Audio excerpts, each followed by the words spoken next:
The case of Sarai Sierra, she went across the ocean to meet her death. The high-profile case of an American girl photographer named Sarai Sierra 10 years ago stirred the world and brought the intelligence services of two countries located on different continents to their feet. The U.S. citizen disappeared without a trace during her photo tour in Istanbul, as if vanishing into thin air. This story was widely covered in the press, and the situation and circumstances were so strange that it gave rise to a lot of rumors and conspiracy theories. Despite active, large-scale, and timely searches, it was unfortunately not possible to find the girl alive.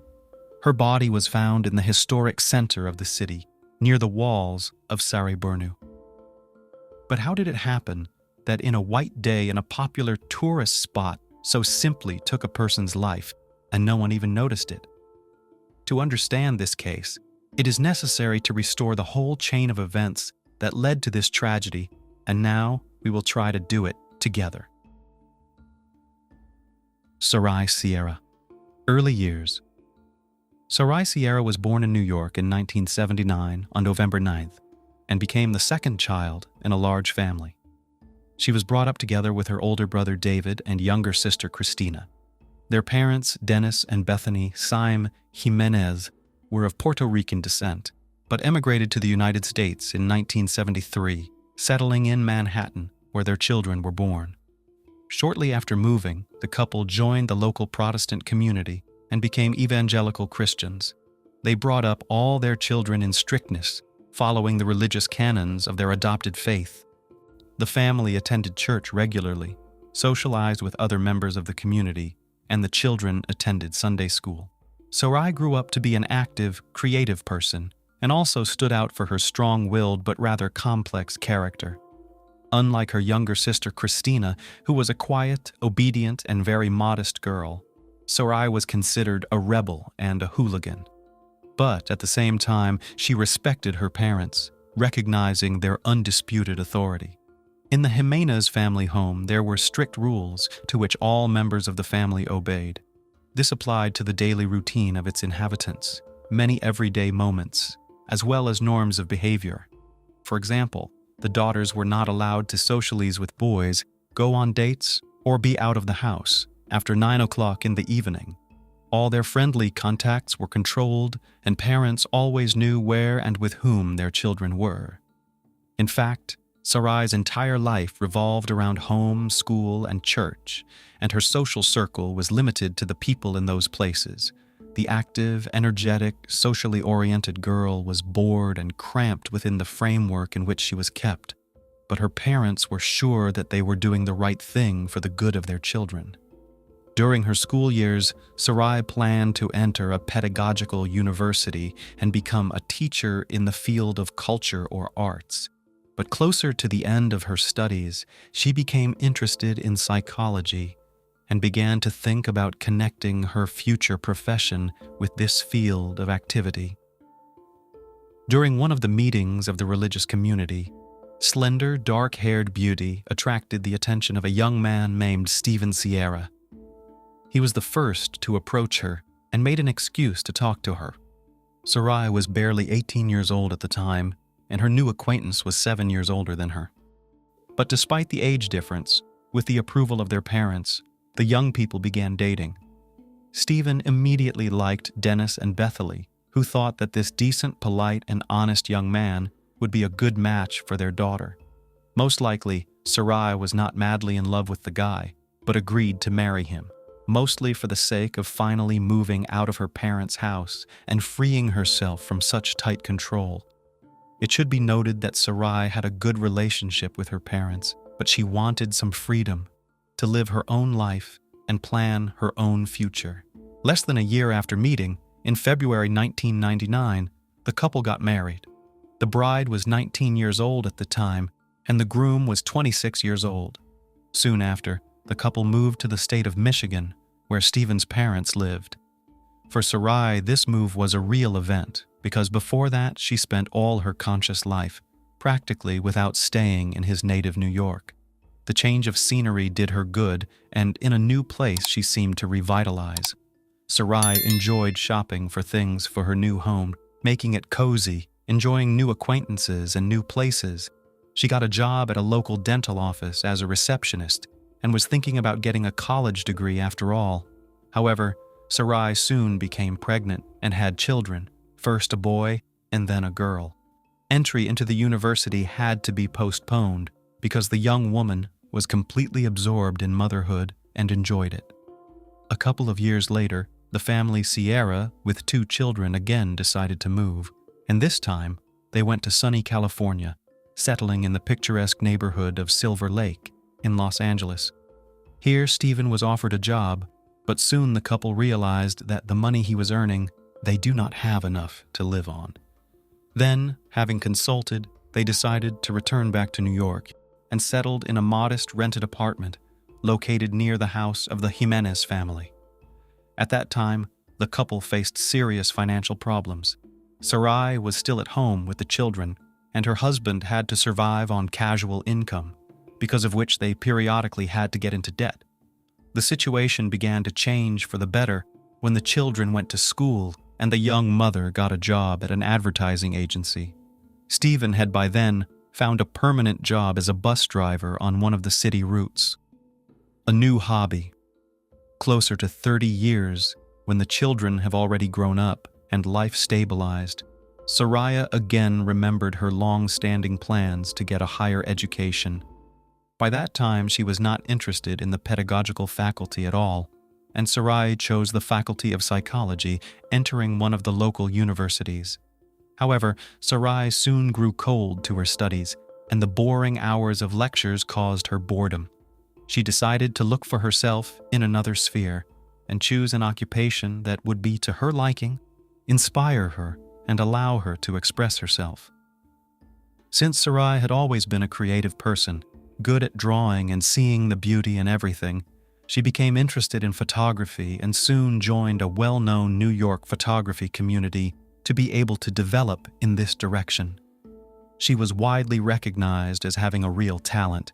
Sarai was able to choose the right angles and harmoniously build compositions, making incredible in its beauty shots. Even professionals praised her work for her creativity and vision.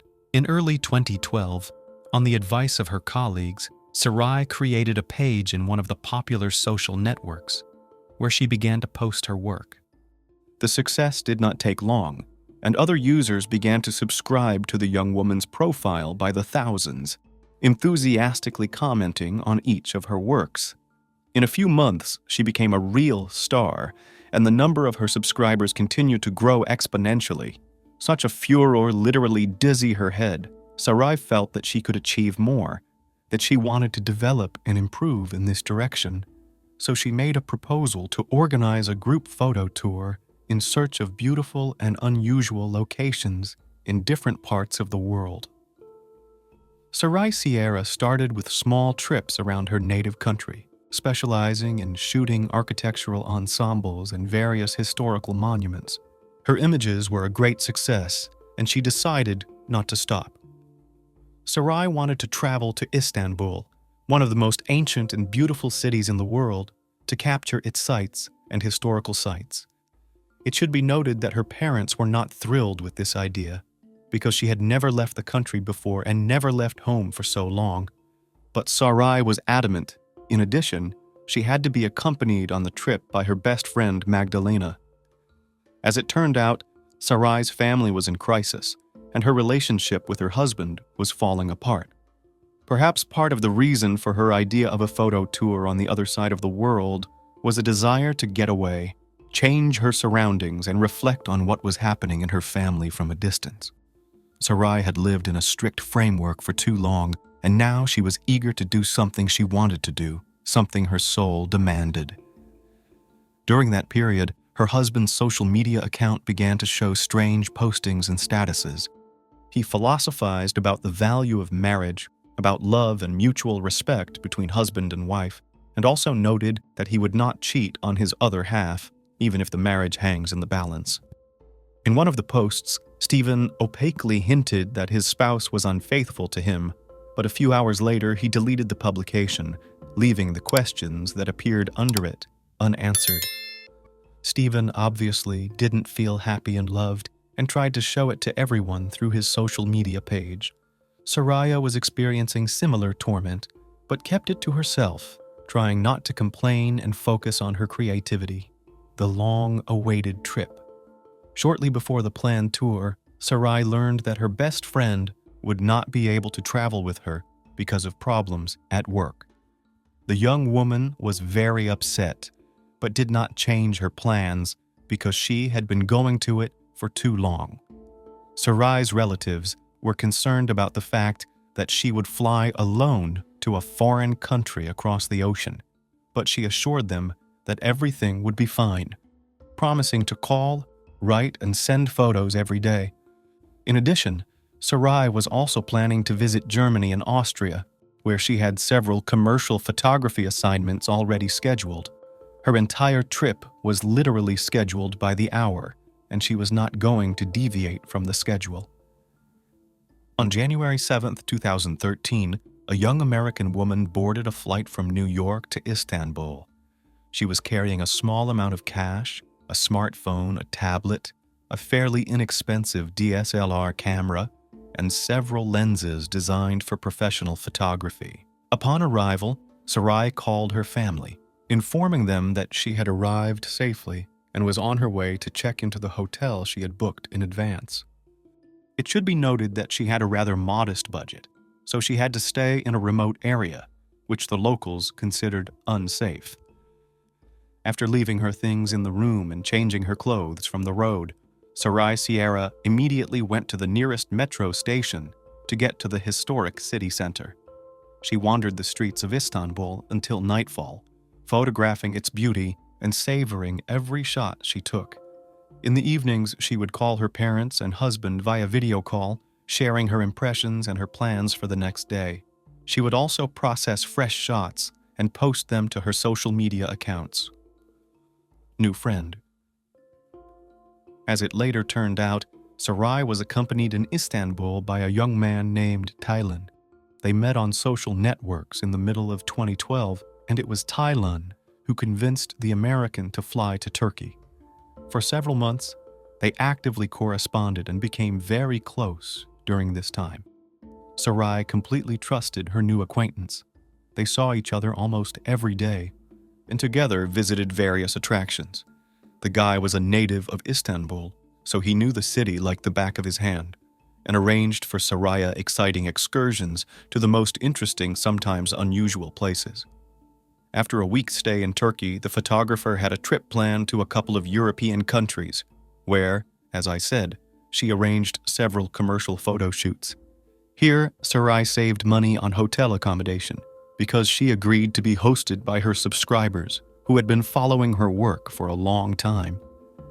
These moments were negotiated and agreed in advance, so at the airport in Vienna, she was met by a young man in whose house she stayed for a couple of days.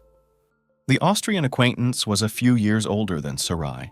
He himself was fond of photography and admired her works, so he was eager to communicate personally with such a talented photographer. The trip went according to plan. Sarai visited all the places she had planned and met everyone she had arranged to meet.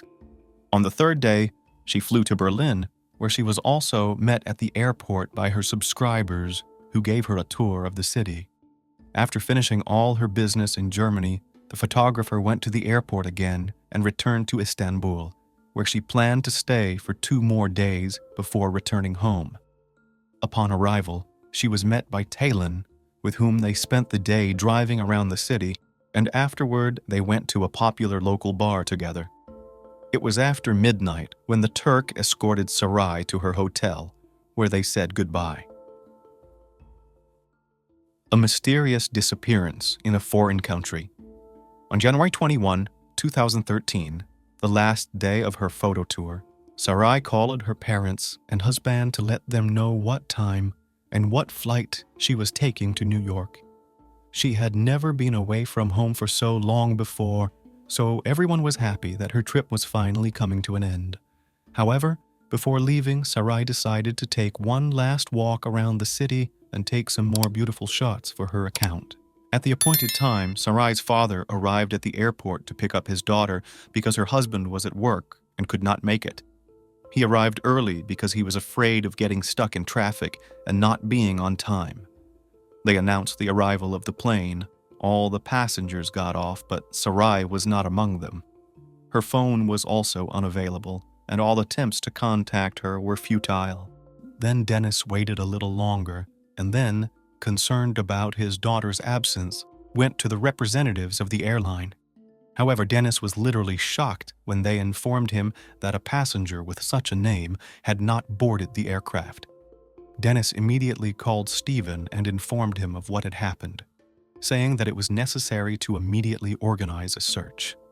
Sarai's husband first contacted the hotel where his wife was staying in Istanbul, but there he was told that her belongings were still in the room, and she had not checked out, although she should have done so yesterday, and did not appear in the hotel for the second day.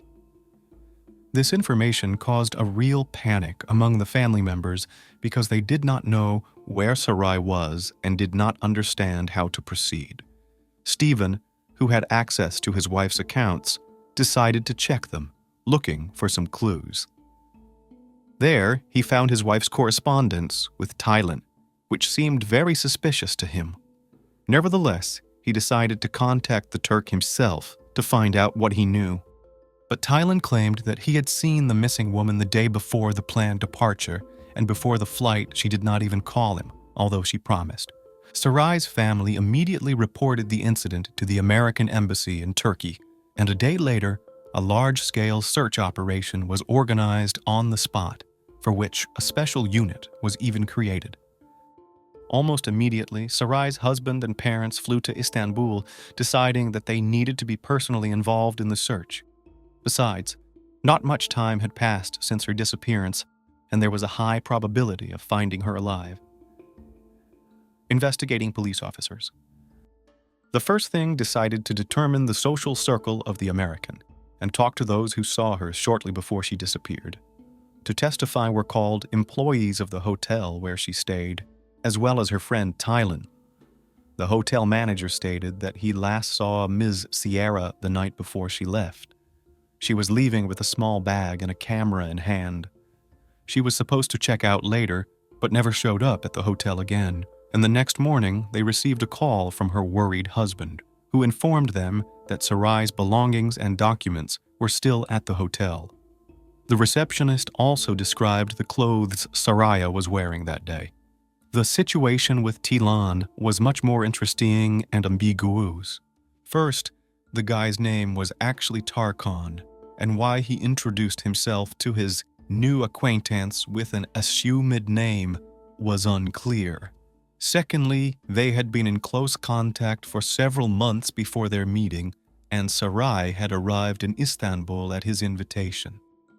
All of this suggested that there was a romantic relationship between them, but Tarkan himself categorically denied it, claiming that they were only friends. The next stage of the investigation was to recreate in as much detail as possible the route that Sarai took that day. For this purpose, her cell phone data was checked, as well as street CCTV footage. Thus, it was established that the young woman took the subway to Sultanahmet district, visited the promontory between the Bosphorus Strait and the Golden Horn Bay, visited Eminonu Market, but there she was lost in a large crowd of tourists. Then her trail was retraced to the subway, where she was going down to go to the Sarai walls, but she soon disappeared from the camera's view again. Frightening discovery. The searchers decided to go to the ruins of the Sarai walls to comb the area and interview people. Maybe someone remembered a lone woman with a camera in her hands. After several hours, the search was successful, if you can call it that.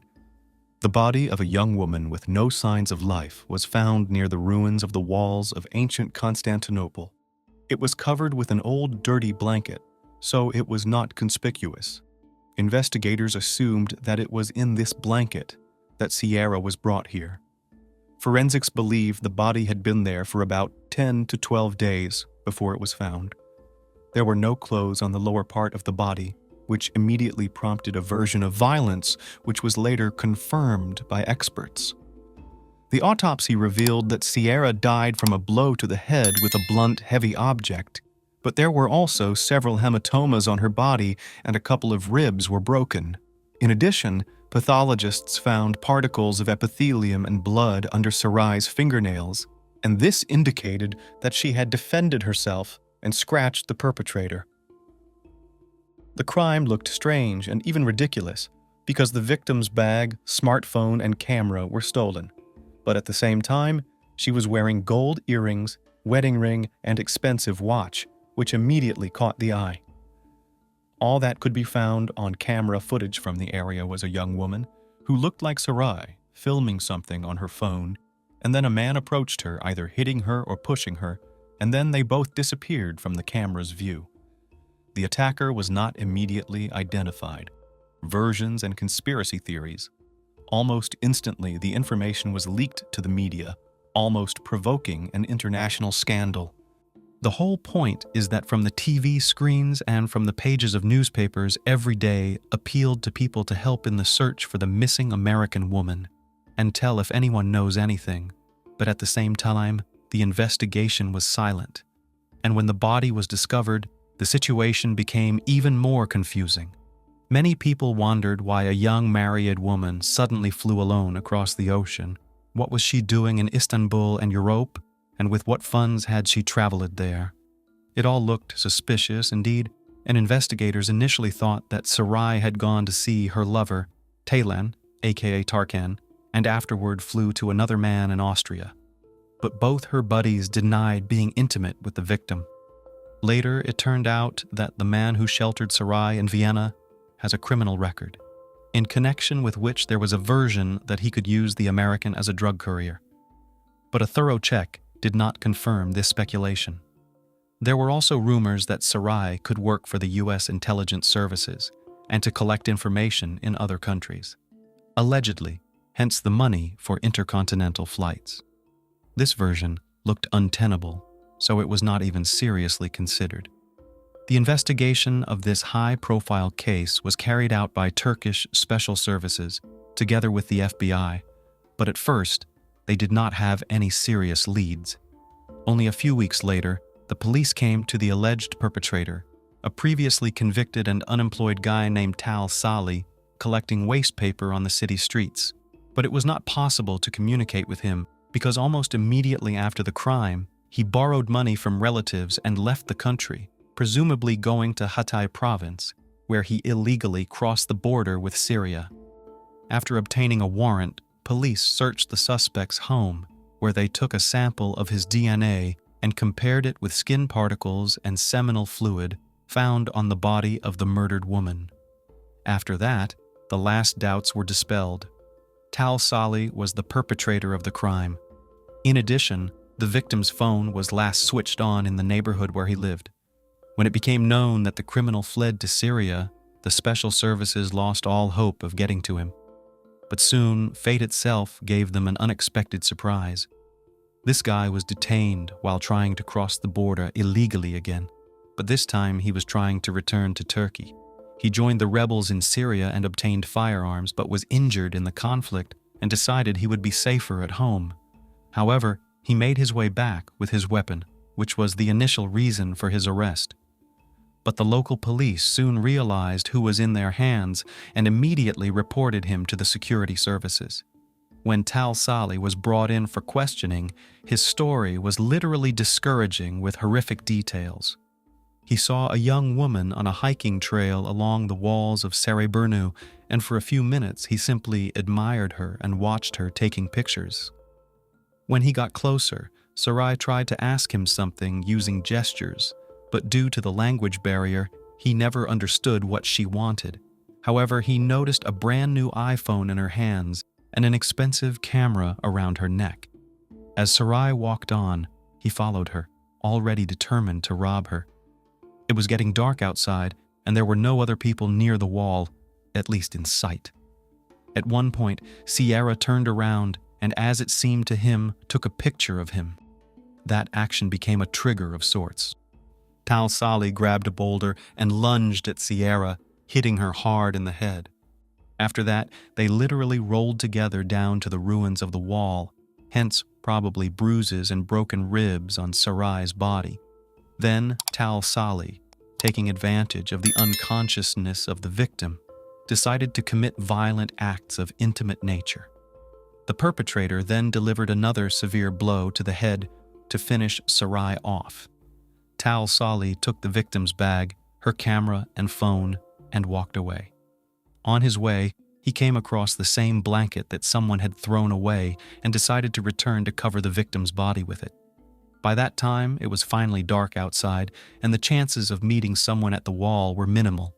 Once back, the perpetrator dragged the body a little to the side, positioning it so that it would not be visible from the hiking path. He then covered it with a blanket and left. Surprisingly, while the search for the American woman was going on, the perpetrator visited the crime scene one more time to make sure Sarai was dead and her body was lying where he had left it. When Tal Sali learned from the news that his victim had been found, he realized that the police would quickly get on his trail, so he decided to flee the country, borrowing money from his sister, who always felt sorry for him. By the way, he was never able to realize the stolen goods. The camera was broken in the process of falling. The smartphone had a password, which the criminal unsuccessfully tried to unravel while at home, hence the signal, and all the other stolen items he threw away when he went on the run. The defendant did not deny his guilt, and judging from his accounts, he did not regret what he had done, nor did he suffer from pangs of conscience. As key evidence, DNA forensic evidence was presented, which confirmed that it was his skin that was found under the fingernails of the murdered woman, and his seminal fluid was found on her body. Also, Sarai's cell phone was last switched on in the vicinity of his residence. In addition, the case file was supplemented with a video surveillance camera, recording of the attack itself. After all the evidence was presented, it was decided that a psychiatric examination was necessary because of the belief that Tal Sali was insane. This idea was suggested by his actions, behavior, and the calmness with which he described in detail the atrocities he had committed. But experts concluded that he was sane and fully aware of his actions when he attacked his victim. In the summer of 2014, the judge finally delivered the final verdict. Tal Sali was found guilty on all counts against him and sentenced to life imprisonment. Sarai's relatives considered this decision fair. The body of the murdered American woman, after all the necessary expert examinations, was transported to her homeland in New York, and all related costs were borne by a Turkish airline. Sarai was buried in compliance with all religious rites and traditions.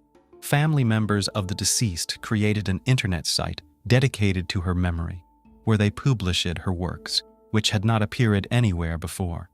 The photos were a great success, and people from different parts of the world were ready to buy them. The money received from the sale of pictures, the family saved for college education for orphaned children, Sarai. As for Stephen, he categorically denied that in his and his wife's family life was a crisis, which pushed the young woman on that fateful trip.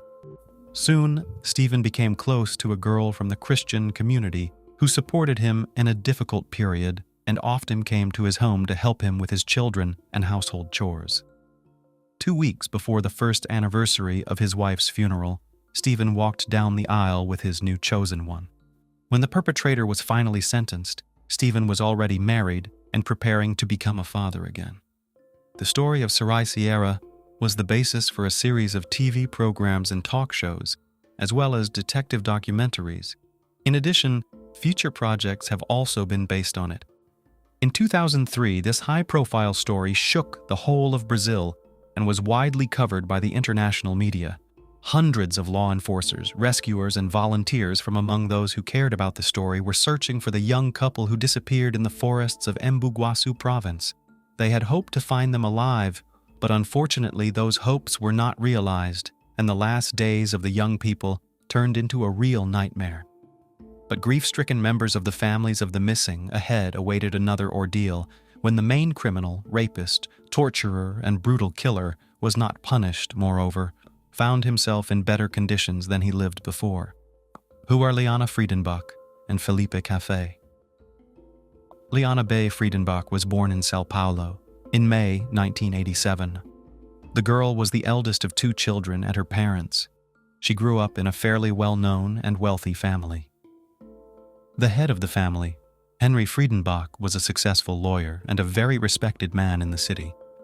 Felipe Silva Café was also a native of Sao Paulo, where he was born in July 1984. But he was brought up in a rather modest, large family. From childhood used to work part-time, tried to provide for himself independently and help his relatives. Young people met as school children. Between them, there was a friendship, which grew into mutual sympathy in the first youthful love, but they had to hide it in every possible way. It is worth noting that Liana's parents were religious people. They brought up their daughter in strictness. She attended Sunday school from an early age and regularly went to church. Father and mother were categorically against her romantic relationships at such a young age. In addition, social inequality also played a significant role in this matter, because the girl, as I have already said, was from a wealthy family, and her chosen one was poor. But the prohibitions of parents did not force the young people to part. They simply began to hide their affair, secretly arranging dates in different places where no one could see them, in order to spend at least a little time together. One last trip. In the fall of 2003, the lovers decided to get away from everyone for a while, taking a trip to a remote, deserted area to be alone for a while. They carefully prepared for the trip, which was to be an exciting adventure for them. And above all, the boys took care of a plausible alibi that would justify their absence and would not arouse suspicion. Felipe told his parents that he and his friends were going on a camping trip. Liana, on the other hand, could think of nothing better to say than that she was going on a sightseeing trip with the guys from church. She knew for sure that this excuse would work and her parents would let her go, no questions asked. The Friedenbach and Cafe families believed the stories made up by the teenagers and let their children go to their deaths without worrying about anything. Liana and Felipe were unspeakably happy. They could enjoy each other's company for a whole week without fear of inhibitions and censure from their parents. The young people decided to go to a picturesque province called Embu-Guasu. They took with them a tent, sleeping bags, some personal belongings, and a small stock of provisions. But the couple had practically no money, and this caused some difficulties. Being students, they had the right to free public transportation, so the guys thought out and calculated their route in advance to get to their destination by bus. Early in the morning of October 31st, the lovers met at the agreed place, taking care that no one who knew them could see them together. They took the first bus, and after reaching another city in the late evening, they spent the night right in the bus station. Then 2 more transports took them to their desired location. From there, they had to walk a few kilometers to a deserted place hidden in the woods, where they planned to camp and spend a few days alone with each other. The day was warm and sunny, and the young people, in spite of their fatigue after the long journey, were in good spirits, joking, laughing, and making plans for their little vacation. When they reached the place marked on the map, they began to set up their modest but cozy camp. Uninvited guests. When Liana and Felipe traveled to such a remote and secluded place, they did not take into account the fact that in those areas reigns poverty, against which crime thrives. So the appearance of well-dressed young men with large backpacks and bags did not go unnoticed. As the couple walked through the forest to the abandoned farm where they planned to stay, they caught the eye of local bandits fishing near a pond. They were Paulo Cesar de Silva Marques, nicknamed Pernambuco, and Roberto Alves Cardoso, known as Ciampino. The latter was only 16 years old, but he was already the leader of the gang he organized. The criminals were interested in strangers, especially they liked a beautiful young girl. In addition, they decided that in their backpacks there was something to gain, and they could rob them. The bandits stealthily followed the guys and began to watch, lurking in the thickets. The lovers set up a tent, had a snack, and then began to beautify the place of their parting lot. The intruders sat in ambush until they were sure that no one else would join the young men, and they had no weapons on them. Pernambuco and Ciampino then attacked Liana and Felipe, threatening them, and the latter, frightened, did not even try to run away or fight back against the unknown assailants. Having searched all the bags and backpacks, the criminals found nothing that could interest them. Then the bandits decided that they could demand ransom for the boy and the girl from their relatives. Liana, who was scared to death, immediately confirmed that she was from a rich family and her father would give them as much money as they asked for. The criminals were happy about this turn, but since they had no experience in such cases, they did not know how to organize everything in order to stay with the money and free in the end. Prisoners. While the plan was maturing and the bandits were trying to figure out who they had in their hands and how much they could ask for their lives, they decided to hide the prisoners so they couldn't escape. Initially, they were taken to a dilapidated structure near the very farm where the boys were staying, but there were no windows or doors. It was soon decided to bring the pair to the home of one of the gang members. There, Felipe was tied up and severely beaten so that he could not make an escape and offer no resistance. That same night, all the gang members took turns taking advantage of the bound and helpless girl, finally breaking her morally. The criminals could not figure out how to demand and collect the ransom, so they simply decided to get rid of the captives and hide their bodies somewhere in the woods so that they would never be found. After torturing the boys, the next day they were taken to a deserted place in the woods. The half-dead Felipe Hernambuku took them deep into the forest, from where a shot was heard, and then the bandit returned alone. Liana realized what had happened, and that her beloved was no longer alive, although the kidnappers tried to assure her that they had released the young man. They had other plans for the beautiful young Liana. The scoundrels wanted to keep her as a plaything until they got bored with her, especially since no one had started looking for the missing boys at that time. A couple of days after her daughter's departure, her parents found out that there was no excursion trip with the guys from the church, and Liana's friends don't know where she went. The Friedenbach family guessed that their heiress had run off with her boyfriend and immediately contacted his parents to find out where their children might be. But Cafe's family was sure their son had gone camping with his buddies, so there was nothing they could do to help locate the couple. The situation was complicated by the fact that neither of the young men had been in touch for several days, and their phones were turned off. Thanks to his connections and money, Henri put on their feet literally all the police in the city. Step by step, bit by bit, they managed to reconstruct the route the young people took after they had run away from home by trickery. The police soon reached Mbuguasu, where the boys got off their last bus, and further their way lay through a deserted wooded area. It was also there that their phones were last online. A large-scale search began, involving police officers, rescuers, and just concerned people who, having learned about the incident, decided to help. A large local businessman also joined the operation, providing his personal helicopter to search from the air and spreading leaflets with photos of the missing young people. Their camp was found quite quickly, and it looked frightening. Despite the lack of signs of blood and fighting, it was clear that something terrible had happened here. The couple's personal belongings had been turned out of their bags and carelessly scattered. The tent had been opened from top to bottom with a knife, and the guys' cell phones were lying around. Scouring every mile, rescuers soon discovered Felipe's breathless body. The tied-up guy had been shot in the back of the head almost at point-blank range, so he had no chance of being rescued.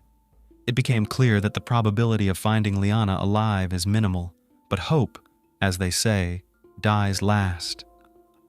Henri Friedenbach involved the press in the search, making sure that the whole process was widely covered in the media, and as many people as possible learned about it. For any information about Liana's whereabouts, an impressive reward was announced, but it did not help the case: the massacre of Liana. After the criminals got rid of Felipe, they brought Liana back to the house where they had previously held them both. By then, the bandits had been joined by their accomplices, Antonio Gaetano da Silva and Agnaldo Pires. Ciampino proudly announced to them that Liana was his property and could do whatever he wanted with her. He invited everyone to fulfill their dirtiest fantasies with Liana, and his offer was immediately accepted. A day later, after learning about the large-scale search operation, the criminals decided to change their location and moved with the victim to the house of Anthony Matias de Barros, another member of the gang. In the evening of the same day, they went fishing, taking Liana with them. The ringleader threw his jacket over her because it was chilly outside, and he decided to show concern in this way. In the evening, the older brother of Ciampino, whom the juvenile delinquent had not told about his affairs, came to the same place. Ciampino told his brother that Liana was his lover, but he immediately recognized her as the wanted girl. He took his brother aside and said that his captive was being actively sought, so that the police were literally following them. Ciampino took his brother's words as a sign and a call to action. He decided that it was urgent to get rid of Liana and then run away and lay low. He lied to Liana, saying that she was free and he would lead her to the road. In fact, the bandit led his victim into the forest, where he brutally killed her with a knife and then smashed her head with a rock to make sure she was dead. Liana's body was not found until 5 days after the massacre. There was literally no life on her. She was very badly mutilated. Liana was wearing the killer's jacket, which later became one of the key pieces of evidence. The criminals were incredibly cruel, cynical, and ruthless, but at the same time as stupid and short-sighted. They did not try to run or hide, did not bother to destroy the physical evidence, and at the same time believed that no one would ever find them. This naive self-confidence of the bandits helped the police quickly identify them and apprehend all members of the criminal gang. Ciampino, as I have already said, left his jacket on the victim's body, which had his sweat marks on it. In addition, he brought the murder weapon to his house, washed it, and hid it in the yard, while he tried to wash the clothes with traces of the murdered girl's blood so that he could continue to wear them. According to the results of DNA analysis, it was possible to identify the gang members who had committed violence against Liana. All the gang members were apprehended almost simultaneously. The ringleader not only did not deny it, but immediately began to testify, boasting that it was he who had kidnapped, abused, and then killed the unfortunate victim. He described in detail everything that had happened to Liana in the last days of her life. Following a lengthy trial, almost all of the adult members of the criminal gang received fairly harsh sentences. Hernan Buca was sentenced to life imprisonment for the murder of Felipe.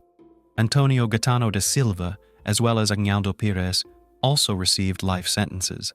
But Anthony Matias de Barros was sentenced to only 6 years in prison because he himself did not torture the victim, but provided the gang with his house, where it all took place. However, with the ringleader and the most brutal member of the gang, everything was not so simple. At the time of his crimes, he himself was barely 16 years old. For this reason, the guy was sent to a specialized prison for minors with a fairly mild regime.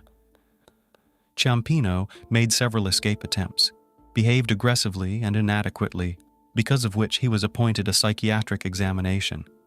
He was found to have several mental abnormalities, which in themselves were not something dangerous, but in the sum gave a monstrous result, turning the young man into a sophisticated sadist and murderer without feelings of pity or remorse. After such a diagnosis, the criminal was transferred to a closed-type medical institution, where he was to undergo compulsory treatment and rehabilitation. No further punishment was ever achieved for him, despite numerous appeals filed by the families of the murdered young men.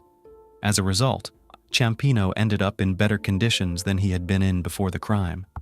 He now had his own private, cozy room with a large TV, internet access, and a comfortable bed with an orthopedic mattress.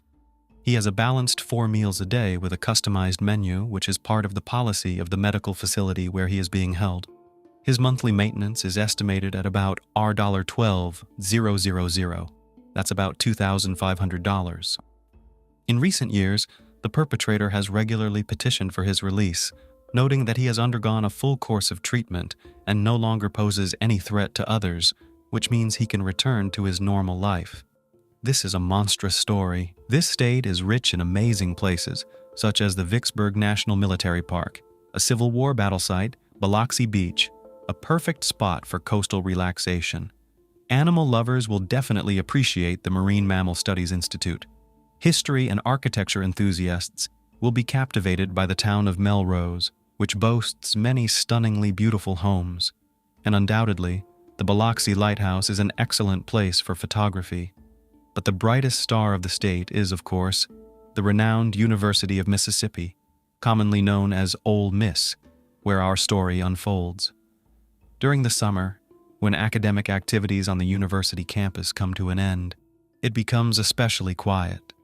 The few students who remain over the summer attend extra lectures during the day or prepare on their own for the next academic year, and in the evening, they invariably visit local bars and nightclubs. Among these students was Ellie Kostiel. She was an upperclassman and stayed on campus over the summer to improve her knowledge in certain subjects. Recently, she passed an important exam for her class, Introduction to Retail, at summer school, and was planning to celebrate this with her friends. A small bar with pizza and daiquiris on Oxford Square is particularly popular among the youth, so it's always filled with people and resembles an eternal party. The dim light, loud music, and a rainbow selection of various drinks make it a place where bartenders know many of the customers by name. On the evening of July 19th, Ellie Kostiel met up with friends at this bar. They talked and had fun, but Ellie seemed tense and spent the whole evening messaging someone on her phone. Then she had a couple of cocktails and discreetly left. This was one of the last places where old Miss Student Ellie Kostiel was seen in public. On July 20th, 2019, around 10:30 a.m. during their routine patrol, police officers discovered the body of a young woman. It was found near an abandoned fishing camp by Sardis Lake, approximately 30 miles from the university. At the scene, the victim was found with 9 gunshot wounds to her back. Investigators collected 11 shell casings at the scene. A purse containing a driver's license and a student ID belonging to 21-year-old Alexandria Kostiel, a University of Mississippi student, was found nearby on the roadside. Alexandria Kostiel, affectionately known by friends and family as Ellie, was born on September 11, 1997, in St. Louis, Missouri. A blonde-haired little girl, she grew up surrounded by the care and love of her mother, Cindy, and father, Keith. Her parents supported all her endeavors in learning new things. Ellie excelled academically and in sports, participating in track and field and golf. She loved adventures and traveling, but her dream was to attend the University of Mississippi. This special place, with its traditions and new student life, was her dream destination. Her dream came true, and she became a student at the legendary Ole Miss. Ellie lived in a dormitory in Oxford, Mississippi, and was popular among her peers.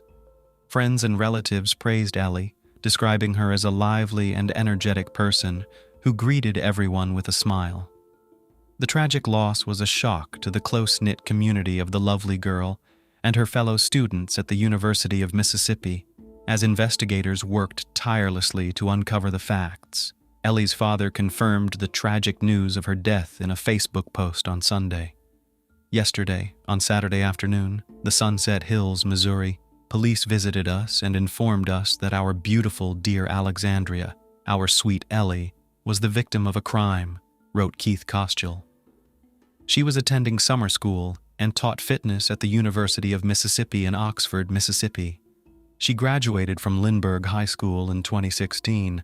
She was just 21 years old. "We are deeply saddened," said Interim Chancellor of the University of Mississippi Larry Sparks in a statement to Today. Ellie was a valued member of our student community. Lafayette County investigator Jarrett Bundren told CBS on Saturday morning, "A white female was found on the ground with multiple gunshot wounds to her back. I'm working on this case and it's heartbreaking, the girl who was shot so many times." According to sources, a local resident walking their dog reported hearing gunshots early in the morning between approximately 2:15 and 2:30 a.m. Initiating an investigation, police immediately gained access to the rented apartment where Ellie Kostiel lived. Although the victim's phone was missing, her Apple Watch was discovered in the room. Witness interviews revealed that a few days before the incident, Ellie's parents had visited her from St. Louis, and she had shared with them how eagerly she was looking forward to the start of the new academic year at the university and had no regrets about staying on campus for the summer. Data from the Apple Watch also showed that after a phone conversation with her mother, the young woman sent several messages to someone named Brandon Theisfeld. Upon examining the messages, detectives learned that 3 months prior to the incident, Ellie had shared shocking news with Brandon. Since Brandon was the last person known to have communicated with the victim, He became a subject of interest to the police. Further examination of their messages revealed that Ellie and Brandon had been in an on-and-off romantic relationship. Brandon Theisfeld, a tall, dark-haired young man with an athletic build, was also a student at the University of Mississippi. He hailed from Fort Worth, Texas, and was raised in a well-mannered family. In 2016, as a freshman, Ellie met Brandon and immediately fell for him. The young people started dating, but they never officially declared themselves as a couple. While Ellie's feelings for Brandon were sincere, he never demonstrated the seriousness of his intentions towards her. Ellie's friends reported that their relationship was not always smooth. They often argued, including in public. Ellie and Brandon would periodically break up, but then they would be seen together again after some time. On April 12, 2019, Ellie wrote to Brandon that she had taken a pregnancy test and the result was positive, but she received no reply from him. She bombarded him with text and voice messages, but her boyfriend ignored her. Exactly 3 months later, he finally responded, "I don't want a child at all. Seriously, it will ruin my life. I can't help you with this and I don't plan to. It's still very early. Just take a pill or make a doctor's appointment and deal with the issue." Ellie, deeply in love, desperately wanted to meet in person to discuss the situation, but Brandon continually refused. On the fateful Friday of July 19th, Ellie went to a local bar with her friends. At 11:52 p.m., surveillance cameras captured her leaving the bar. She got into a taxi and went home. About 30 minutes later, she received a call. It was Brandon. At 1:58 a.m. on July 20th, Ellie got into Theisfeld's car for her last ride. They headed to an abandoned fishing camp by Sardis Lake. According to police reports, the drive down the dark road to the location was supposed to take about 45 minutes. Witnesses reported clearly hearing gunshots in that area between 2:15 and 2:30 a.m. Investigators contacted Brandon Theisfeld on Sunday afternoon and asked him to come to the station to talk about Ellie Costiel. He found some convincing reasons to avoid coming, but assured the detectives he would meet them on Monday at 8:30 a.m. on Monday, July 22, 2019. After Brandon Theisfeld failed to appear at the police station, investigators began to track his phone. Location data showed that Brandon was heading to his home in Fort Worth, Texas. Authorities issued a BOLO, be on the lookout, for his pickup, which had a distinctive license plate with TAC 3IT. They also alerted all nearby police stations, and the suspect was arrested when he stopped at a gas station in Memphis. 2 days later, 22-year-old Brandon Theisfeld was placed in a local jail and charged with homicide. Theisfeld's lawyer and father claimed he was innocent. As the Oxford community grappled with the violent loss of one of their own, Ellie Costiel's death quickly captured the nation's attention. Reporters eager to learn more about the student and the person charged with her death flocked to Oxford from across the country.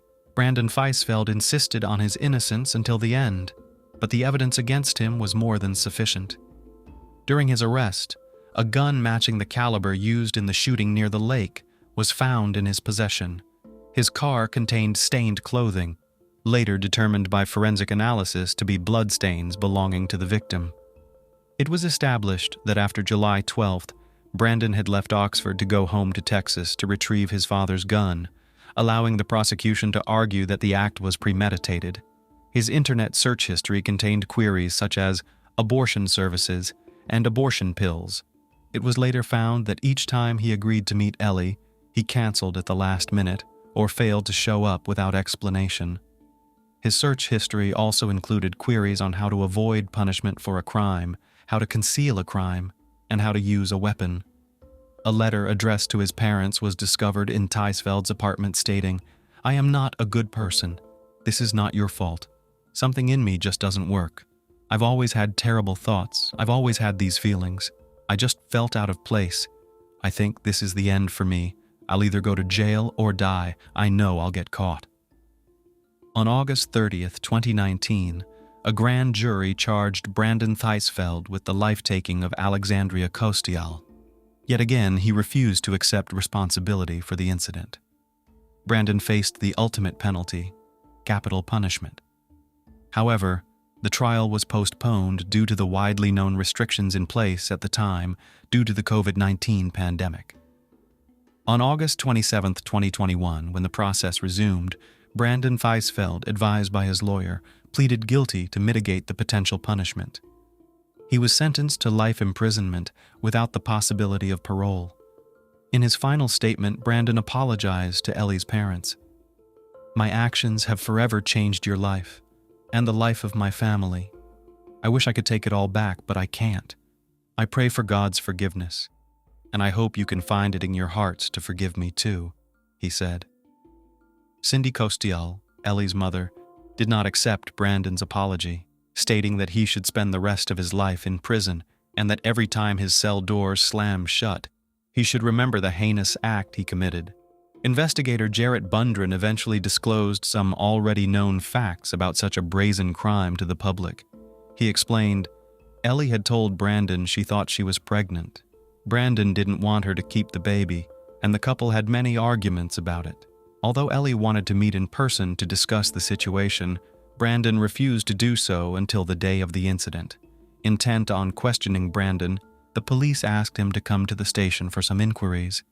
However, the suspect seemed to resist and continued to make excuses for not being able to come in. Alarmed, the police began tracking his cell phone and realized that Brandon was heading to his home in Fort Worth, Texas. Immediately after locating Brandon, authorities alerted all police departments in the vicinity, and the suspect was arrested when he stopped to refuel at a gas station in Memphis. Upon his arrest, authorities found blood on him. Moreover, a pistol was found in his truck, the caliber of which matched the weapon used in Ellie's demise. Although Brandon insisted on his innocence and claimed he had no part in the incident, the police ultimately charged him with the crime.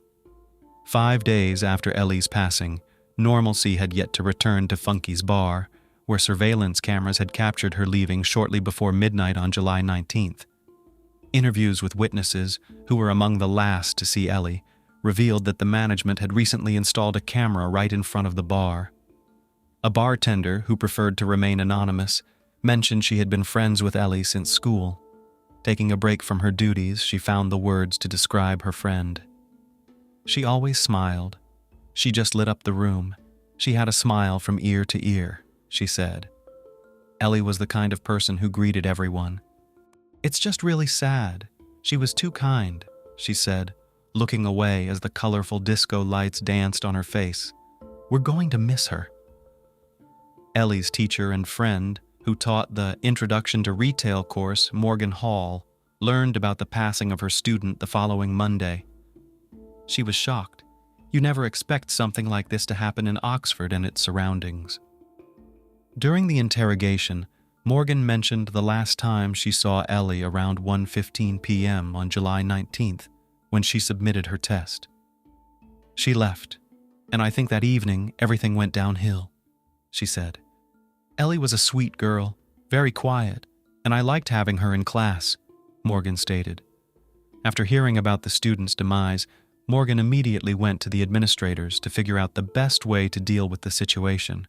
According to her, the university had students involved in suicides and fatal accidents, but this was something new. Morgan Hall briefly mentioned Ellie's passing in class. Counselors were ready to assist and were available on campus during that period. Anyone who wanted to postpone their final exams for a few days could do so if they needed time to grieve. "My heart goes out to her parents and all her friends," she said.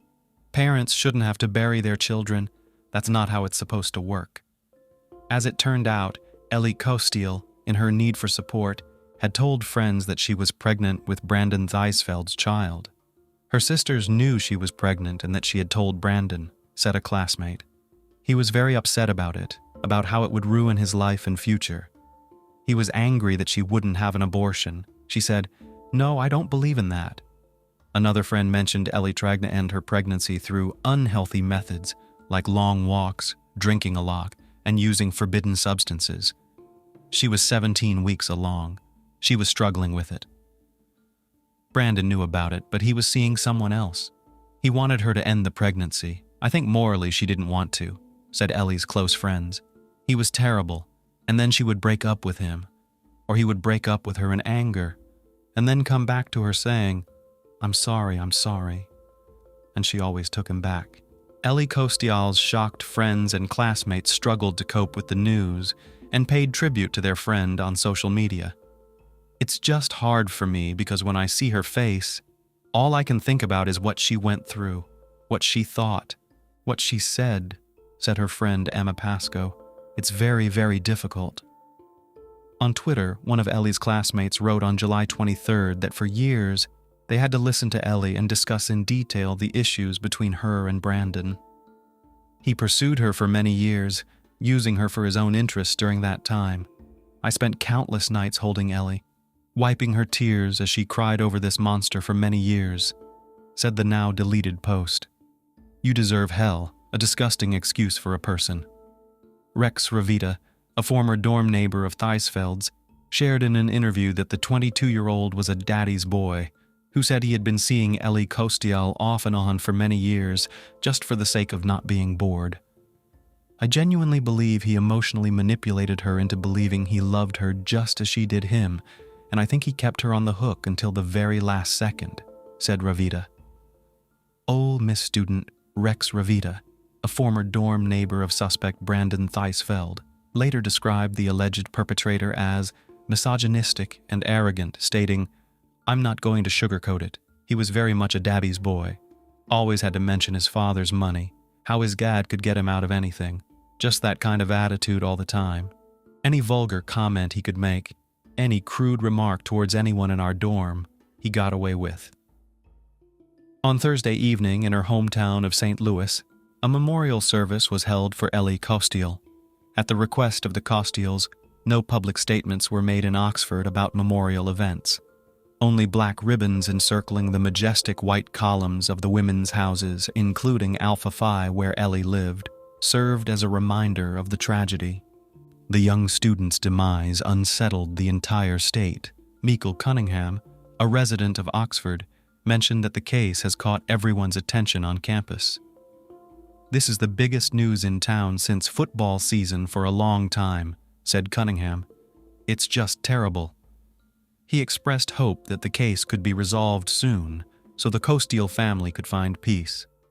Despite the deliberate withholding of crucial facts for the sake of investigation confidentiality, some news agencies conducted thorough investigations and reported that surveillance cameras captured Kostial on film early Saturday morning, near the location where her body was found.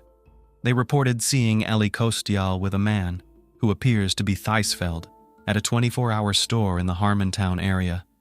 Arafat Najib, who has owned this store for about 10 years, mentioned that police officers came to the store on Sunday and asked to review the surveillance camera footage. Najib said that the investigators did not explain why they were there and took some evidence with them when they left. According to Najib, video footage is erased every 72 hours, so there's no way to go back and see what the cameras captured. The business owner stated, "We've never had any problems or violent incidents here. This is a small town. It's quiet. Everyone knows each other. This is just madness." The Lafayette County Sheriff's Office long refused to release any additional information about the progress of the investigation or to give interviews to the media. Rocky Kennedy, the Lafayette County coroner, mentioned that there's a reason officials are not saying much. "This isn't a story that everyone will see until it reaches court," he said. "Certain delicate details in this case are tools to ensure that the person who committed this act is brought before court, convicted, serves the appropriate sentence, and is held accountable for what they've done." Kennedy said the media attention on this case has been overwhelming, but it doesn't change the nature of his work. "Every case I handle is important," said the coroner. "I try to give the same attention to every family who's lost someone. They've lost someone they loved." Michelle Miller, also involved in investigating Ellie Kostial's case, raised questions about missed warning signs in relationships and whether her demise could have been prevented. Brandon Theisfeld was charged with the crime. He faced the death penalty after being accused of Ellie Kostial's demise and alleged abduction. Despite delays caused by the COVID-19 pandemic, justice was served. Eventually, in August 2021, He pleaded guilty to first-degree murder and received a life sentence. Judge Kelly Luther sentenced him to life imprisonment, and he will have the possibility of parole when he turns 65. Brandon Theisfeld is currently incarcerated in the Mississippi State Penitentiary in Sunflower County, Mississippi. At the trial, when the verdict was read, Brandon Theisfeld showed some emotions and sincerely admitted to his involvement in the demise of Ellie Costial. He acknowledged his guilt in the demise of Alexandria Costial and was very emotional when he apologized to both her family and his own. A significant fact in this case was the finding of the forensic examination, which established that Alexandria Costial had never been pregnant.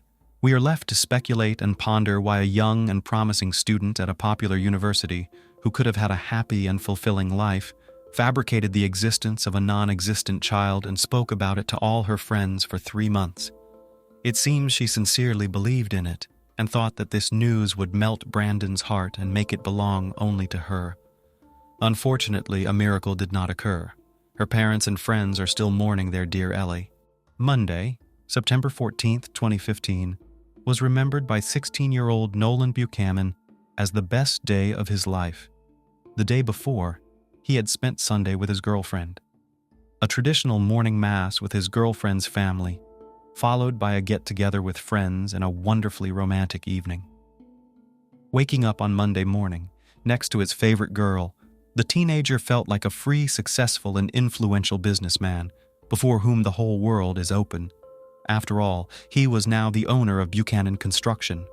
The young man was going to inherit cars, a house, land, monetary assets, and made plans how he would manage the family business alone, and certainly do it better than his father, who brought the company to bankruptcy. It would seem that what could go wrong? Already on October 1st, 2015, Nolan Keith Buchanan was arrested at Bonita High School in Bonita, California, by the El Dorado County Sheriff's Office. Nolan was incarcerated at the Juvenile Treatment Center, JTC, in South Lake Tahoe until June 13, 2018, when an El Dorado County jury of 7 men and 5 women found Buchanan guilty of 3 charges.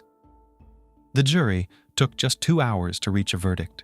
The young man was sentenced to 150 years in prison with the possibility of parole from the 25th year of his sentence.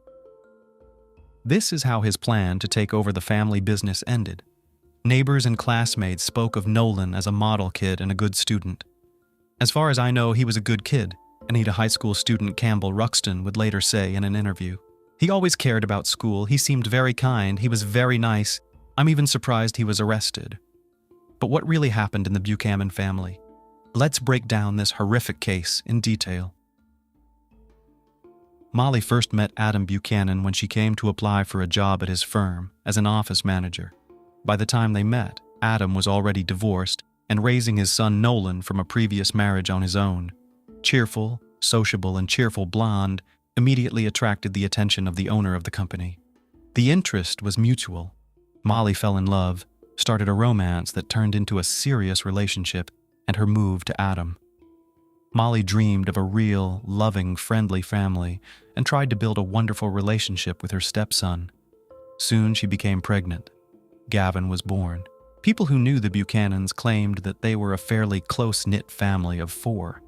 The head of the family, who owned a construction company, earned enough to ensure a comfortable life, and the family even purchased vacation property in El Dorado County, California. A small cabin sat on 19 acres in Greenwood, a rustic cabin with no electricity, water, sewer, or gas. Adam, who worked in construction, took an active role in remodeling the house, and the family began to visit there often. On September 13, 2015 at 10 a.m., members of the Garden Valley Fire Department responded to a wildfire in Greenwood Township in western El Dorado County, on Highway 193 between Cool and Georgetown. Upon arrival, they found the fire had destroyed 10 acres of the property. A cabin located on the property was still smoldering, but had burned to the ground. The fire department personnel observed charred remains in the ashes. The scene of the fire was not touched, and at 11 a.m. firefighters called the El Dorado County Sheriff's Office. No one had yet realized what was at the scene. Firefighters were almost certain that the victim of the wildfire was a pet trapped in the house. The arriving coroner was faced with a daunting task. The remains of the house were still smoldering, and there was no way to examine the inside of the house. They had to wait for the flames to finally die down and for the temperature to drop slightly. As the coroner examined the house, he smelled the sweet odor of burnt flesh and later discovered a human skull and a burned chest. It appeared that the tragedy had claimed someone's life. The officer requested backup. Officers from the sheriff's office arrived and conducted a thorough examination of the scene. The conclusion was obvious. The small, secluded and remote cabin was not the primary residence of its owners. Rather, it was most likely a country cabin where people came to vacation. A Dodge truck and trailer were found on the property adjacent to the cabin. It was possible to run the license plates and find out who the car belonged to. The owner may have been the victim of the wildfire. It didn't take long to find out that the vehicle and trailer belonged to Buchanan Construction, a company owned by a man named Adam Buchanan. The man in question lived 160 miles from the scene of the accident, about 3 hours away in Bonita, California. This information confirmed the assumption of the police, who decided that the house was just a country residence for those who vacation here from the hustle and bustle of the city. It remained to be seen who was inside, Mr. Buchanan himself or someone else. The name of the owner of the company gave the detectives their first clue, with which they began their investigation. The Bonita police officers were tasked with checking to see if all of Buchanan's family members were well and at home. They went to the correct address and were soon in the Buchanan's driveway, where they noticed a white Ford pickup truck. At a knock on the door, Adam's 16-year-old son from his first marriage came out. He greeted the uniformed officers with surprise and asked what brought them to him. The officers decided to first find out who was in the house so as not to frighten the household. Perhaps the company car had been taken by someone from the company and not the owner himself. Nolan Buchanan said his father Adam had gone away for the weekend to his country estate, 160 miles away, with Molly and their 8-year-old son Gavin, and they were due back in the evening. According to him, his father had left him to look after the house.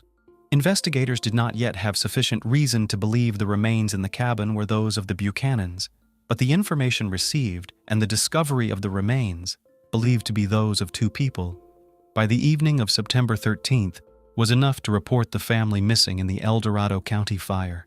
The next day, September 14th, El Dorado County Police went to Nolan's home to talk to him more thoroughly and try to figure out whose lives the fire had claimed. Officers were met by Adam's parents, Howard and Susan Buchanan. They said that their son, the owner of the burned-out cabin, does his own home repairs and therefore travels there very often.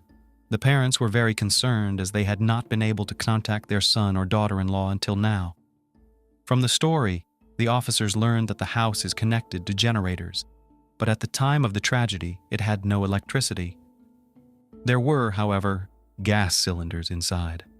This gave 2 theories. The fire could have been either accidental or intentional. By September 15th, the fire scene had cooled down and investigators were finally able to collect evidence, including debris from a nearby fire pit. According to Detective James Peterson of the El Dorado County Sheriff's Office, new remains were discovered that changed the direction of the case. Police found a piece of skull with a bullet hole. At that point, we all realized that there was actually a homicide. This was not an accidental fire, reported the sheriff. The remains were collected and sent for forensic DNA testing. In the first set of remains, the bullet was lodged in the victim's thigh. The skull with the bullet hole, judging by its size, belonged to a child. The version of fatal accident dropped by itself. The version of murder came to the forefront. No one now doubted that the fire was a means of destroying the traces of the crime. It remained to find out under what circumstances the crime had taken place. Was it a burglary that had gone wrong? Or had the family taken their lives deliberately? But then by whom and why? Or could the crime be related to Buchanan Construction, a company where Adam Buchanan was president and chief operating officer, and someone harbored a grudge against him due to a working relationship? Initially, investigators focused specifically on the latter theory. They also looked into Molly's life to determine if she had any enemies capable of the crime. Once those lines of inquiry stalled, officers turned their attention to problems in Molly and Adam's marriage. There proved to be plenty of them. Investigators learned that over time, Molly and Adam's relationship began to deteriorate, and at the time of the crime, they had been sleeping apart for quite some time. A diary was found in which Molly described abuse from Adam. Witnesses interviewed described rough treatment and abuse. According to them, Adam was rude not only to Molly, but also to the children. Molly's mother, Susie Slankard, admitted to investigators, "There were times when I was afraid they would kill each other in one of their arguments." Molly did not sever her relationship with Adam, but would periodically take her son and leave to go to her parents' house and return a few days later until the next fight. It also turned out that the couple liked to hunt in the area where their country house was located. Since everyone was armed, the investigators assumed that during another quarrel, one of the spouses grabbed a gun and shot, and when he realized what he had done, he took his own life. However, there was an inconsistency. If the tragedy happened because of a conflict between husband and wife, it means that near the remains of one of them must necessarily be the instrument of crime, which, however, was not. Investigators speculated that the weapon may have been damaged in the fire and may not have looked as obvious as expected. Over the course of 5 days, forensic team members took turns removing ashes from the home. The search was conducted with surgical thoroughness, but did not yield the expected result. No weapons were found in the house. By this time came the data of forensic examination. The examination confirmed that the DNA of the bodies belonged to Adam Buchanan, Molly McAfee, and their 8-year-old son. All 3 victims had suffered gunshot wounds before the fire, and the angle of the bullet wounds ruled out the version that someone took their own life. The lack of firearms meant that someone else was in the house. A 4th person who shot the Buchanans, and the investigation had to start over. Police had no choice but to turn to the 16-year-old son of the deceased. Nolan told officers that the family drove away in an old Dodge truck. According to the son, his father decided to use the company vehicle rather than his personal Ford, which was parked in the driveway, because he had loaded the truck and trailer with rocks that he was going to decorate the area near his country cabin. It was this truck that police found near the burned structure. When asked why Nolan did not go on vacation with his relatives, the young man, as in the first interview, said that he had a duty to look after the house and garden during the absence of his father and stepmother. Nolan also said that they had a neighbor growing forbidden grass on the edge of the Buchanan property, which caused his father to have frequent arguments with this neighbor, demanding that he stop planting the grass and threatening to go to the police. Talking about the family business, Nolan told of the company's financial difficulties. Things were not going well. The company was undergoing downsizing and the number of employees was down to 5. From what his father said, the debts associated with the business were increasing rapidly. So now the investigation had a lot of useful information, and the detectives had a suspect, a neighbor, especially since in that area, violent crime was often linked to the cultivation of illegal herbs. Detectives felt that the threat of going to the police could have led to the murder of Buchanan and his family. The problem was, no one had any idea which neighbor they were talking about. Investigators canvassed the neighborhood, interviewing all the homeowners in a row. The tactic was successful. They found a man who confirmed the story of a quarrel with Adam over growing a forbidden crop. But according to him, after a sharp conversation, the conflict was over. The neighbor had an alibi, and another version turned out to be untenable. What remained to be dealt with was the financial crisis that had hit the family's business. On September 18th, the police visited Adam's company and interviewed the employees. Nolan's words were true. The company was in a sorry state. It was threatened with bankruptcy, as the amount of debts exceeded $30,000. Because of this, some employees were fired. It turned out that some of the former employees were extremely dissatisfied with the reduction and therefore could be involved in the crime. And that's where investigators got lucky. Over the weekend, the local high school organized a community cleanup day. The students were clearing debris from a business park just a mile from Adam's construction company. It was there on September 19th that a small purse with a wallet and identification cards belonging to Molly McAfee and Adam Buchanan was found under one of the bushes. A .22 caliber rifle was lying nearby. Detectives immediately went to the scene of the discovery. The county sheriff's office made a new assumption. The perpetrator had massacred the Buchanan family with the found rifle and, covering his tracks, had taken their documents from the crime scene. The discovery was important because it meant that someone had traveled all the way to Greenwood to kill the family and then returned to Bonita to dispose of the bag and murder weapon. It appeared to be a Bonita resident. A proximity of the evidence found to the location of Buchanan construction strengthened the theory that the boss was massacred by one of the disgruntled employees. Detectives sent the firearm and the bag of documents for examination, requesting a warrant to inspect the company's records and premises. Here, the investigators got lucky a second time. During the search, they gained access to a video surveillance camera installed on the firm's premises. By happy coincidence, the lens of the camera was directed not at the company's territory, but at the center of the parking lot. After this discovery, the case was just days away from being solved. Since it was already known that the family had gone out of town on Friday, investigators reviewed Friday's footage and were surprised to find that Adam had attached a trailer filled with rocks to a Ford F-150, not a Dodge truck as Nolan had told them. Detectives realized that the young man had deliberately manipulated the investigation. If the white Ford had towed the rock trailer to the cabin, then someone must have driven it back and parked it in the driveway of the Buchanan family home. Investigators re-interviewed Nolan, trying to keep him safe while getting as many details as possible. Nolan again recounted his weekend, where he had been, and who he had seen. Only this time they asked him what movie they had seen at the cinema, how he had paid for the shopping at the mall, and how he had paid for dessert on a date. The unsuspecting Nolan answered, with his father's credit card. The officers then applied for a warrant to search Buchanan's home in Bonita, search the vehicles, and check financial records. The Ford automobile was still parked in the driveway. It was closely inspected, and they noticed reddish soil sticking to the wheels, similar to that in Greenwood. If the Ford had been used for a trip last weekend or earlier, traces of soil might have remained, but they would not have been as obvious.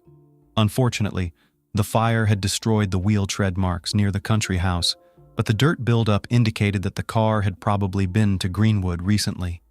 Detectives tracked the bank card payments and found that Adam Buchanan had used his credit card on Friday, September 11th, at fast food chain Taco Bell on his way to Greenwood.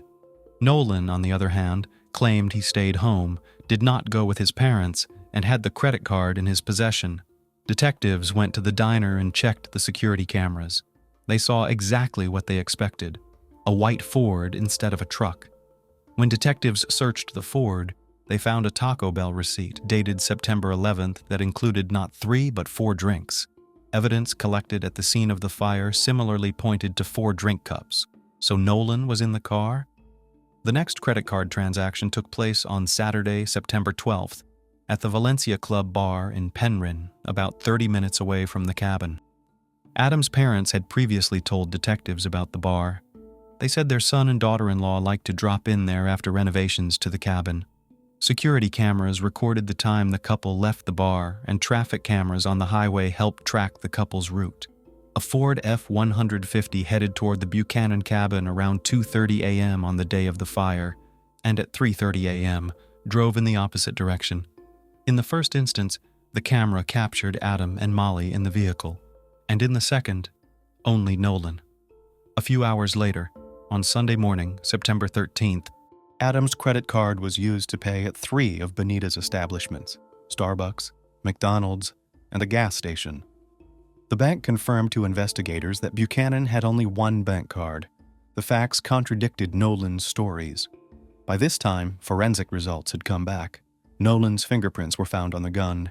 He was arrested right in the middle of a high school class. Nolan Buchanan pleaded not guilty to the charges against him. He attempted to distort the story and claimed that it was his father who shot the family, after which he pointed a rifle at him, and he, defending himself, took the weapon away, accidentally shooting his father.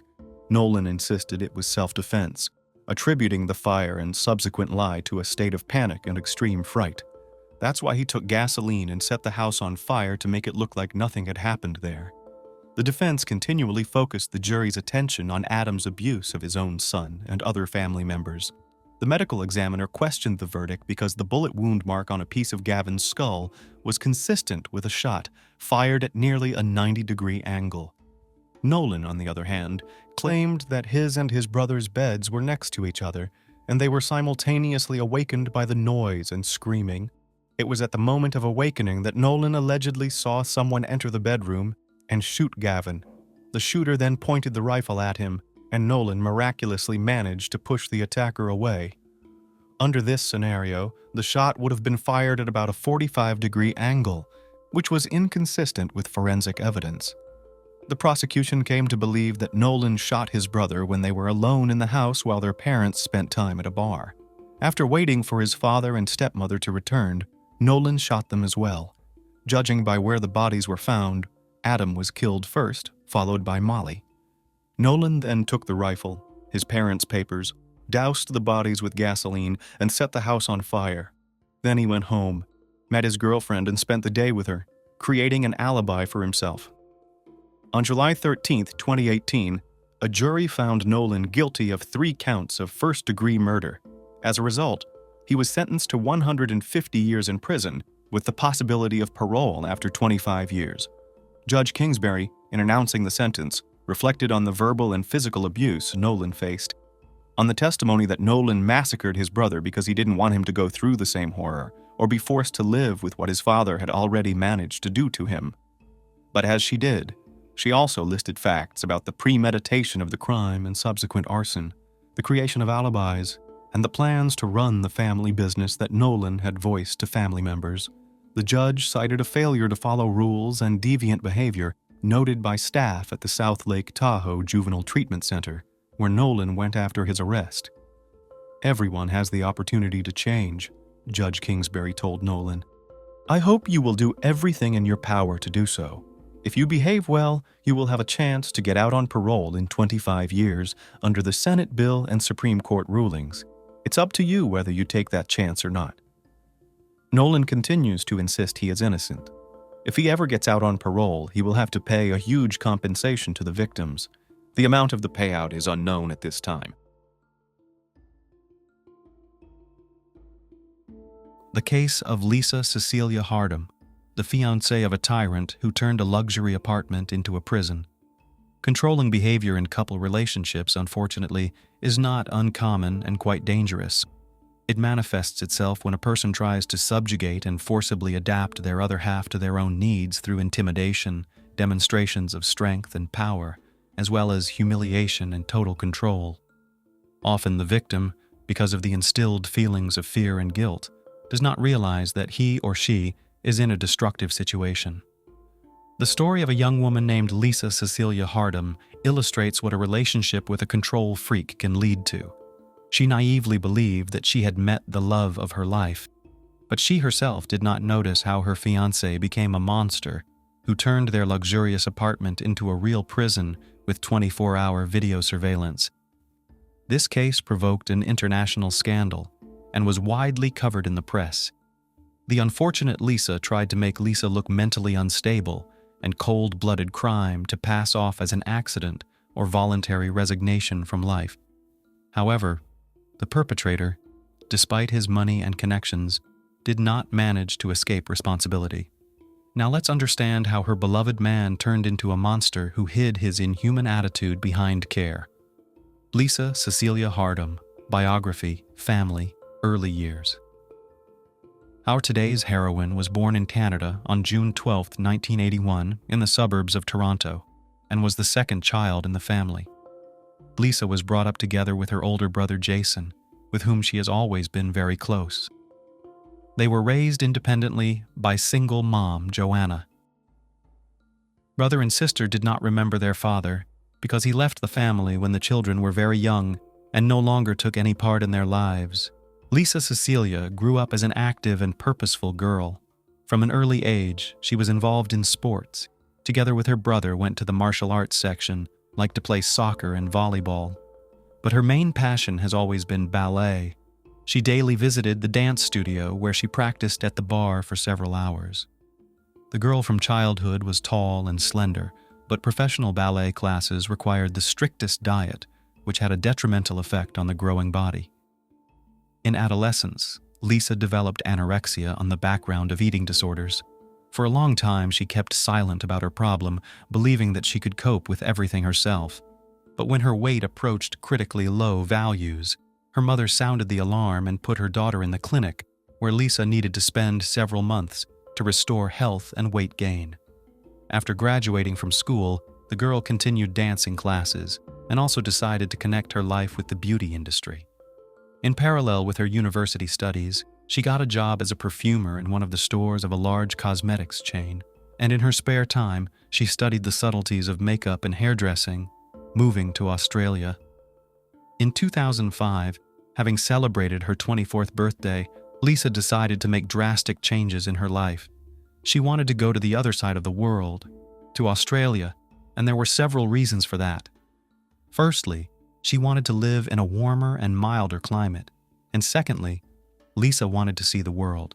She took a 1-year work visa and traveled to another continent. However, with her then flew Joanna, who accompanied her daughter for the first few months to make sure that she was all right, and she settled well in the new place. The mother then returned back to Toronto with peace of mind, making sure her daughter could take care of herself. Lisa settled in Sydney, where she rented a cozy apartment and soon got a job at a local small cosmetology company. After her visa expired, she decided to move to Australia permanently. First, she extended her stay for another year, and then began to prepare the necessary documents to obtain citizenship of this country. Personal life. As for personal life, in this respect, everything was not easy. The fact is that Lisa always preferred to meet with older men. Obviously, not the least role in this played a lack of a father in the family, so she always reached out to more mature men, looking for support and protection in them. In 2006, Lisa successfully interviewed for a job at Sydney Cosmetics and was hired. She soon began in a romantic relationship with a co-worker who was almost twice her age. A few months later, they decided to start living together, and Lisa moved into the apartment of her lover. And after a couple more months, the girl introduced her boyfriend to her mom and brother, and they approved her choice. The couple traveled a lot around the world, rested in the Seychelles in Paris, and also visited the famous carnival in Rio de Janeiro. The man even made Lisa a marriage proposal, which she gladly accepted. But about a year after the engagement, the lovers broke up. Lisa did not go into detail about the reasons for this decision, but hinted that too great a difference in age, however, played in this not the least role.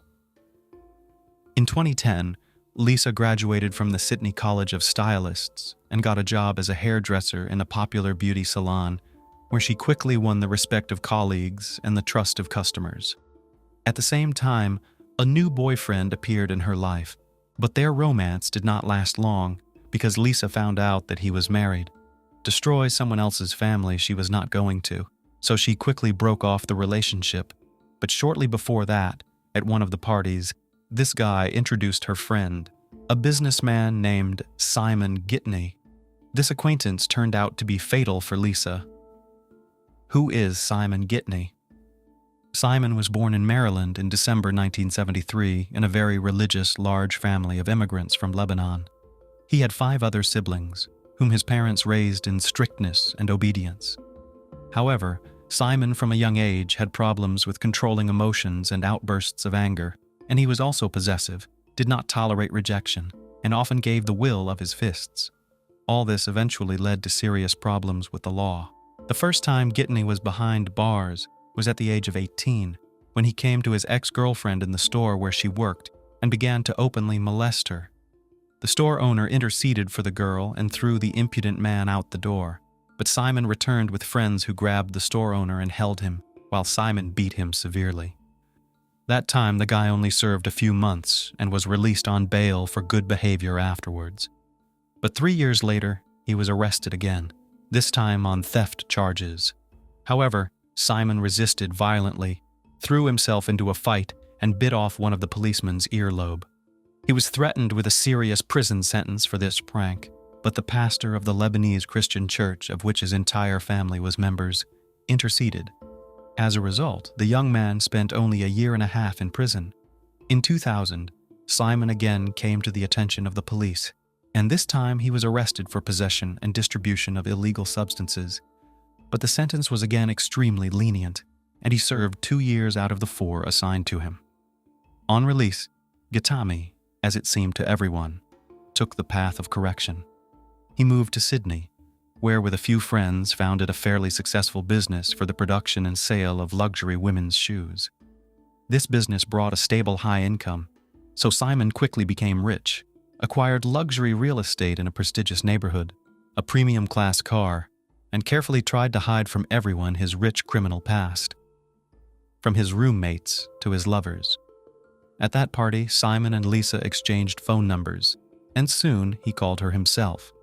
Their relaxed communication somehow imperceptibly grew into a buddy relationship, and when in January 2010 Lisa complained that she was unhappy with her current living conditions and would like to rent an apartment in another neighborhood, Gitami kindly offered her to live for free in one of the rooms of his luxurious apartment while she was looking for a suitable place to rent.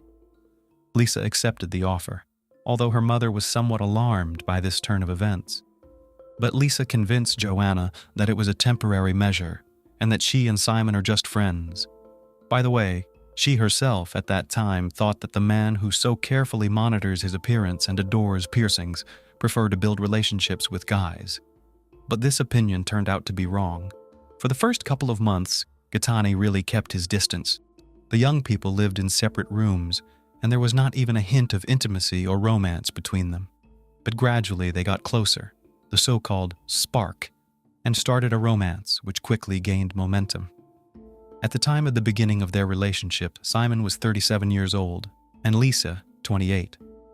Simon seemed to her a beautiful prince from a fairy tale. He was sociable, cheerful, spoiled his beloved with gifts, and arranged her pleasant surprises. The couple began to appear everywhere together. In particular, they went together to an elite sports club, which Simon attended regularly for many years. Lisa was sure that finally met her true love and would live a long, happy life with the chosen one. She raved about him to her mother, brother, and friends, and had no idea that this fairy tale would soon end. An affectionate tyrant.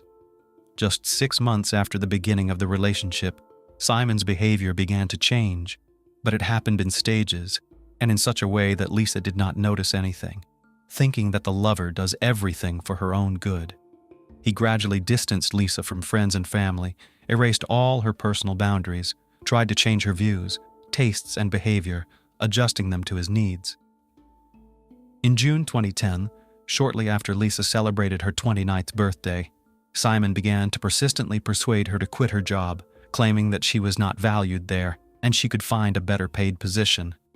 But Lisa loved working at the beauty salon, where she had many regular clients and was happy with her income, so she didn't understand why she should quit her job and refuse to do so. Simon was not satisfied with the refusal, and in August of the same year, he showed up at Lisa's salon, having thrown a loud scandal, which actually forced her to write a letter of resignation.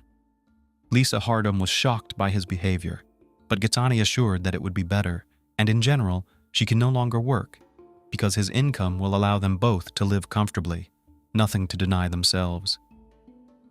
A month and a half later, the couple moved into a new luxury apartment, located on the 15th floor of an elite residential complex. As it later turned out, the room was literally stuffed with hidden surveillance cameras, of which Lisa, of course, did not even guess.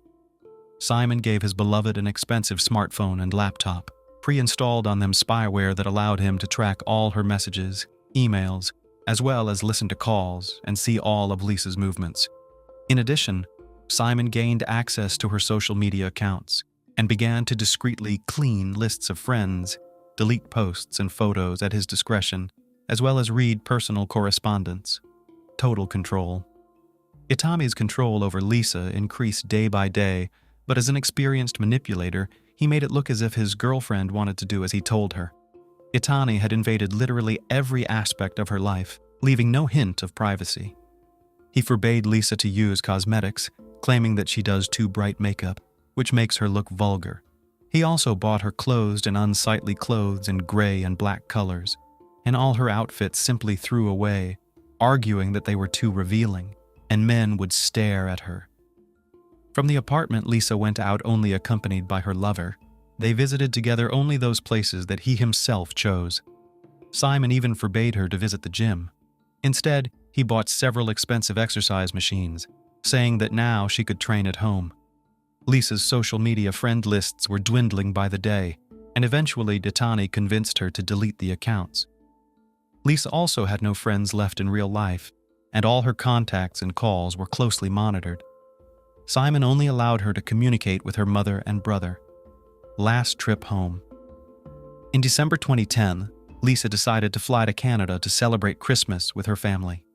Simon was going to fly with her, but at the last moment his plans were disrupted because of urgent business matters.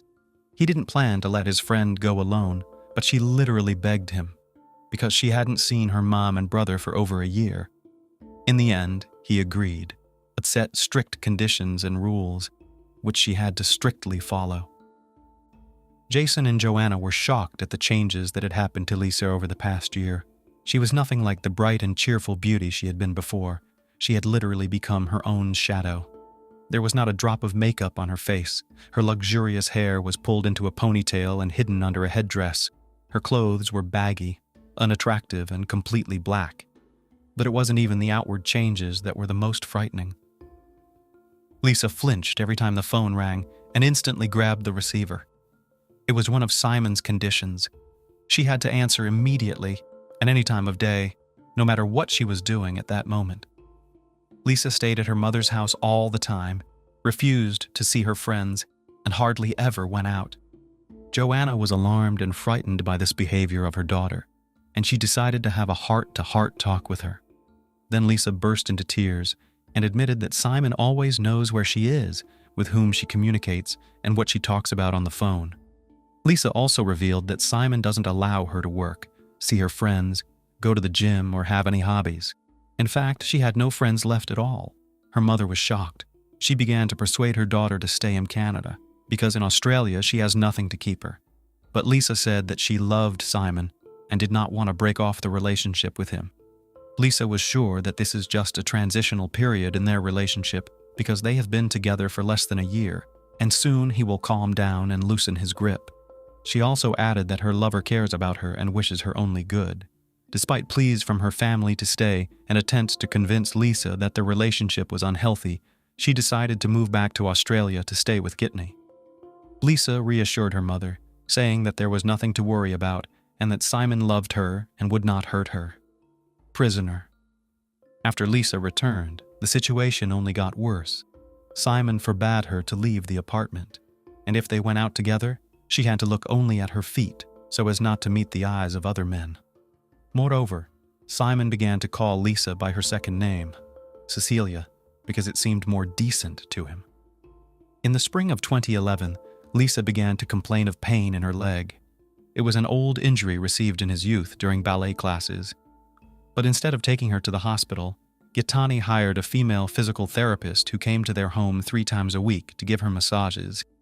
She soon became Lisa's only friend and confidant, to whom Lisa spoke candidly about the difficult situation she found herself in. On June 12th, for Lisa's 30th birthday, Simon decided to throw a party at the most expensive restaurant in Sydney, but among the guests were only Simon's relatives and people from his inner circle. Lisa, on her own birthday, boyfriend did not allow to invite anyone. At the end of the evening, Simon proposed to Lisa by putting a ring on her finger. Hardam responded with consent and then cried, but all present noticed that these were not tears of joy, but rather tears of despair and hopelessness. Back home, Lisa called her mother and informed her of her engagement, sobbing into the phone. But Joanna was not at all happy about it. She began to persuade her daughter to leave this man and, as soon as possible, to return home to Canada. In response, Lisa only asked her mother never to start such conversations on the phone. At that moment, she already realized that the fiancé was listening to the calls, although she did not know for sure. Escape plan. For a while, Lisa tried to distract herself with thoughts of the upcoming wedding and began planning the festivities. When she decided to consult with Simon about something related to the event, he rudely cut her off and told her that he would choose the place, buy her address, and make the guest list. Lisa was utterly crushed, for she had no say even here. During another visit to the physiotherapist, Lisa admitted that she couldn't go on like this, but she couldn't leave because her fiancé wouldn't let her go. Together, they developed a plan according to which Lisa, at each visit of the masseuse, gave her some of her belongings for safekeeping, but did everything so that Simon did not notice anything. On July 28th, Simon left his laptop at home in a hurry, which he usually carried with him everywhere. Lisa took advantage of this and looked into it, and her worst fears were realized. There she found a spyware program, with the help of which the fiancé received all the data from her phone, as well as numerous recordings of her conversations with her mother. But the most horrifying discovery was the surveillance footage from the security cameras located in every room of their apartment. That same day, Lisa, using her physical therapist's phone, called her mother and asked her to come on the next flight to her apartment and take her home. However, Joanna could not leave work so quickly. She needed time to ask for an excuse to switch shifts with one of her colleagues. Afterwards, the woman could never forgive herself for this delay. Back home, Simon immediately realized that his fiancée had taken his laptop and seen the spyware. Lisa cried, trying to figure out why she deserved to be treated that way, but Simon only pointed out that he'd done it for her own good. Accident or murder? The next day, July 29th, a serious conversation took place between the young people, the recording of which was later presented in court. Lisa was in tears and asked to go home, but Gaetani calmly and confidently said that this would never happen, asked Lisa to calm down, and claimed that she had mental problems. On the morning of July 30th, 2011, Lisa got up early, got fully dressed, and put her documents and essentials in her purse. She locked herself in the bathroom and called her mother one last time, telling her that if anything happened to her, it would be Simon's fault. Apparently, Lisa wanted to leave the apartment unnoticed while her fiancé slept, but she failed. What happened next can only be guessed. According to neighbors, they heard a scream in the hallway, but did not have time to react because all abruptly hushed. And exactly a minute later, a young woman fell from the balcony of the 15th floor, crashing to her death. Several passers-by on the street also heard the scream and saw a body falling from a height, but did not have time to realize what was happening. According to a guy who was walking his dog that morning and was closest to the scene, he heard a noise and looked up. The eyewitness saw a man holding something large, which he then threw down. When passers-by came to the place of the fall, they saw a young woman lying on the ground, but all attempts to help her were in vain, as she died instantly, having received extensive injuries. 3 minutes later, Gaetani, dressed in his pajamas, ran out into the street. He was crying, saying he didn't know how he was going to live his life, and claiming that he hadn't caught his fiancée in time. At first glance, it looked like an accident, but Simon himself was quick to claim that his fiancée had voluntarily passed away. A note in his pocket and a frightening video. Strange things began as soon as the body was taken to the morgue and examined. In different pockets were found fragments of a note torn into small pieces with the text, "There are cameras everywhere in the apartment." Probably Lisa was afraid that Simon might find the message, so she turned the note into a kind of garbage and scattered it in different pockets. A check showed that there were indeed a lot of cameras in the apartment, but the hard disk with recordings could not be found, and Simon claimed that there was no video recording at all. A surveillance camera in the communal hallway, on the other hand, captured something frightening.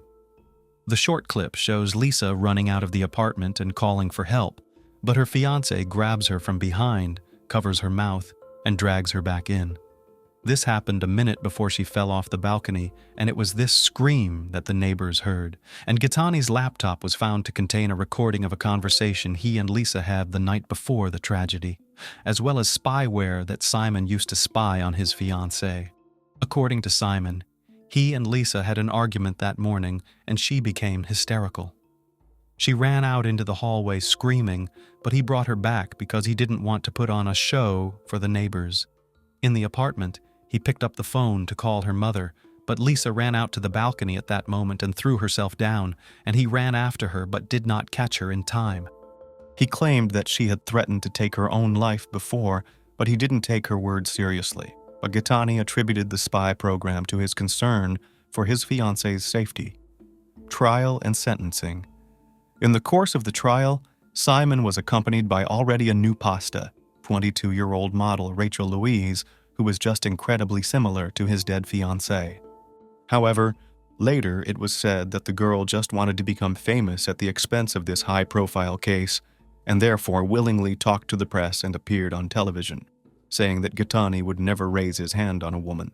Simon's lawyers tried to convince the court that Lisa suffered from a mental disorder, was prone to hysterics, and could have voluntarily passed away. Even a long history of anorexia and treatment in a clinic came up. The defense also argued that the defendant, being short in stature, simply could not physically lift Lisa, who was taller than him, and also could not throw her off the balcony. But this version was refuted by a trainer from the gym, which Simon had attended regularly for many years. According to the trainer, the defendant worked with heavy weights, was much stronger than he appeared outwardly, and could easily have lifted Lisa. This was also supported by the absence of Lisa's fingerprints on the railing and the glass barrier, as she could not have jumped without leaning on them. Also testifying in court was the physiotherapist to whom Lisa had told in detail everything that had happened to her and had given her her belongings in the hope of escaping from the tyrant.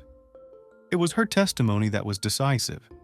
Gattani was found guilty of murdering his fiancée and sentenced to 26 years in prison, with the possibility of parole after 18 years. After the verdict was announced, Rachel Louise threw a tantrum and began to insult the judge, for which she was removed from the room. All attempts by Simon and his lawyers to challenge the court's decision were rejected, and the verdict remained in force. Rachel soon dumped her boyfriend, saying in an interview that it was difficult for them to maintain a relationship in prison, but she remains convinced of his innocence. A horrific crime in an upscale London neighborhood.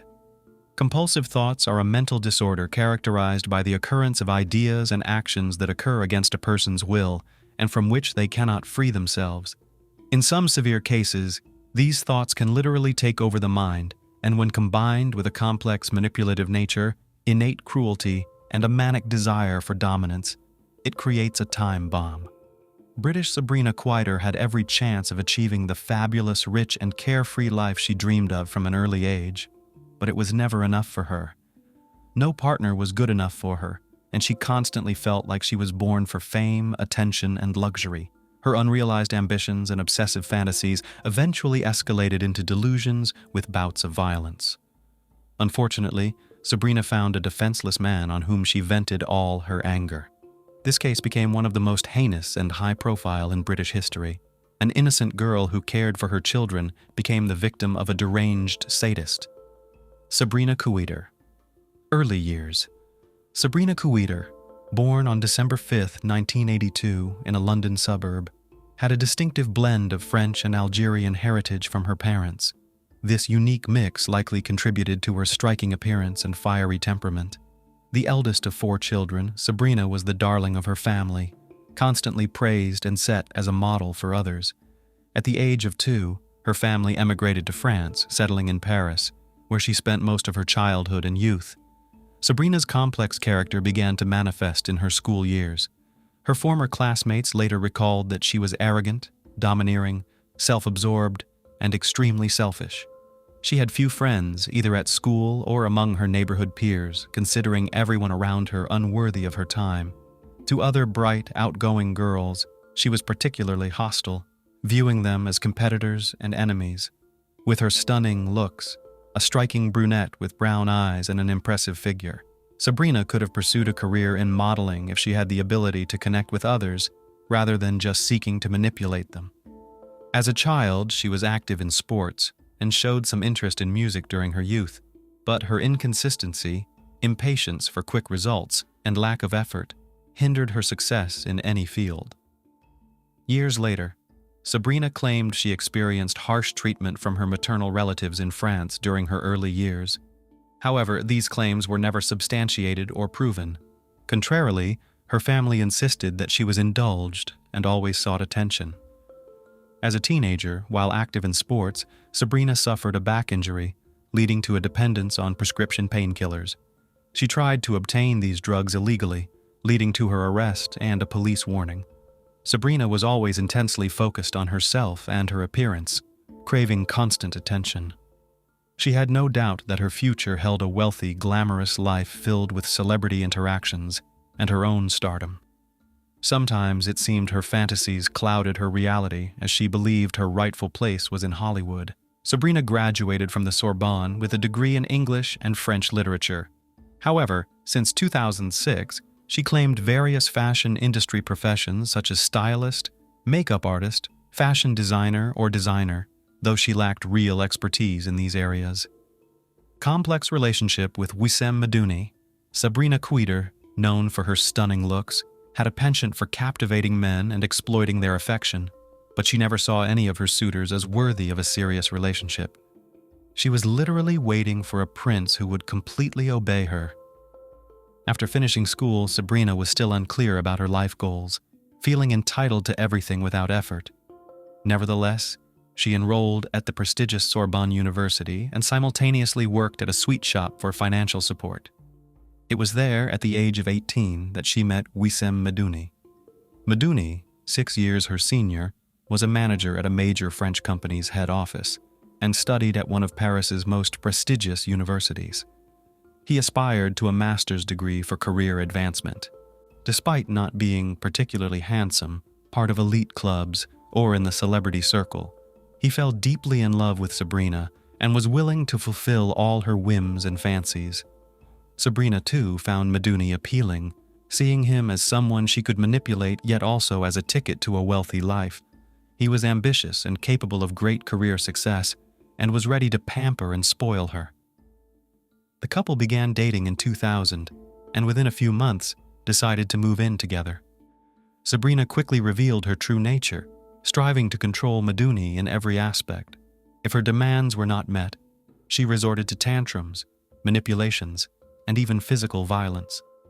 Moreover, she soon started openly cheating on Medouni, not bothering to hide it or justify her actions. She could engage in flings with anyone, from a random acquaintance to Medouni's best friend or colleague. Despite several attempts to end the relationship and leaving her, Medouni always returned, unable to break free from his deep love for Sabrina. In 2001, Medouni achieved his master's degree and a significant promotion. He began earning a substantial income, which he spent lavishly on Sabrina's luxurious clothing and entertainment. His family owned several properties in Paris, and he managed them, giving all the rental income to Sabrina. Medouni, who also had Franco-Algerian roots, saw a kindred spirit in Sabrina. According to some reports, in the fall of 2001, the couple married in a special Muslim ceremony, evidenced by a certificate issued by the Argenteuil Mosque. However, this religious ceremony was insufficient to make the union official and legal. The couple had a son, whose paternity Medouni officially recognized. However, years later, a Frenchman named Anthony Francois claimed he was the child's father. Francois, a witness in Queeder's trial, described her as volatile, unpredictable, promiscuous, and manipulative. Relocation to London. In 2008, the global financial crisis hit hard, leading to the bankruptcy of the company where Wissem Medouni worked, resulting in the loss of his high-paying job. It was around this time that Sabrina Queeder developed a fixation on moving to London. She made the move without much consultation with her partner. Left with little choice and hoping for a new career start in one of the world's major financial hubs, Medouni followed her to London. Once in London, Medouni found employment in a major English bank. However, Sabrina struggled to find her footing in the fashion industry. Her aspirations to become a designer, model, or makeup artist were hindered by a lack of skills, experience, and formal education in these fields. Consequently, she had to lower her expectations. Over time, she worked in various capacities, including as a nanny, in a call center, a cafe, and even tried her hand at network marketing. Romance with Mark Walton. Sabrina Queeder's quest for love took a turn when she rekindled her teenage passion for music, adding the titles of musician and composer to her resume. Despite her enthusiasm, Sabrina struggled to find professional opportunities in the music industry. She attended numerous auditions and social events, hoping to make valuable connections. At one of these events, Sabrina fortuitously met Mark Walton, a renowned musician, songwriter, and one of the founding members of the famous Irish boy band, Boyzone. After leaving the group, Mark became a successful producer and music mogul, collaborating with artists like Jennifer Lopez, Jessica Simpson, and Lady Gaga. By 2016, his net worth had exceeded $1 billion. Mark was precisely the kind of person Sabrina had dreamt of meeting, her ticket to a world of fame and luxury. She managed to impress Mark with her beauty and charisma. He was captivated by her and openly admitted falling in love at first sight, unable to think of anyone but the stunning woman. Their relationship progressed rapidly, and Sabrina made efforts to remain pleasant and endearing, quickly ending her relationship with Meduni as she saw a promising future with Mark. His previous relationship and child were no deterrent for her. Within weeks, the lovers moved in together, residing in a luxurious house in an upscale area of London. Mark took on all the expenses, including the rent for the lavish house chosen by Sabrina. For several months, Sabrina lived the opulent life she had long aspired to, socializing with celebrities, attending elite events, wearing couture clothing, and even appearing in glossy magazines. However, managing Mark proved challenging for Sabrina, as she feared losing him. She couldn't control her nature for long and soon began to show jealousy towards every woman around Mark. Sabrina's demands increased over time, seeking more gifts and luxury. Mark indulged her with designer clothes, jewelry, and outings to high-end restaurants and clubs, but it was never enough for her. The couple's home had a high turnover of staff and nannies, as Sabrina's paranoia led her to believe they were either stealing or attempting to seduce Mark. Her irrational behavior eventually drove Mark to his breaking point. In 2011, he ended the relationship and left for California, leaving Sabrina with nothing. Losing Mark also meant losing the lavish lifestyle she had enjoyed. Sabrina started giving interviews, accusing Mark of cruelty, violence, and substance abuse. She called him, crying, begging him to return, and even threatened to take her own life.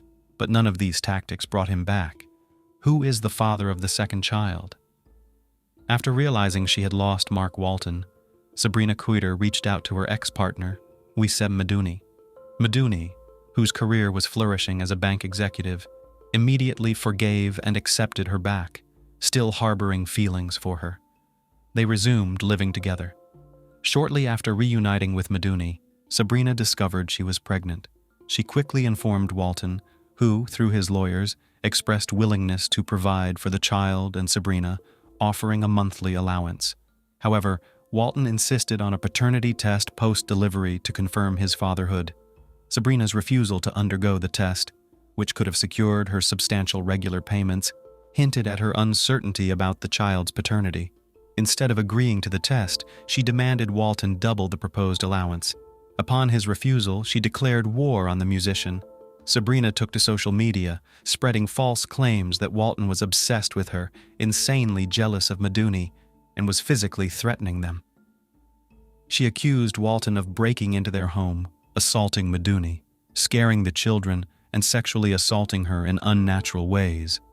However, she couldn't substantiate her claims as Walton had a solid alibi, being in the United States since their breakup.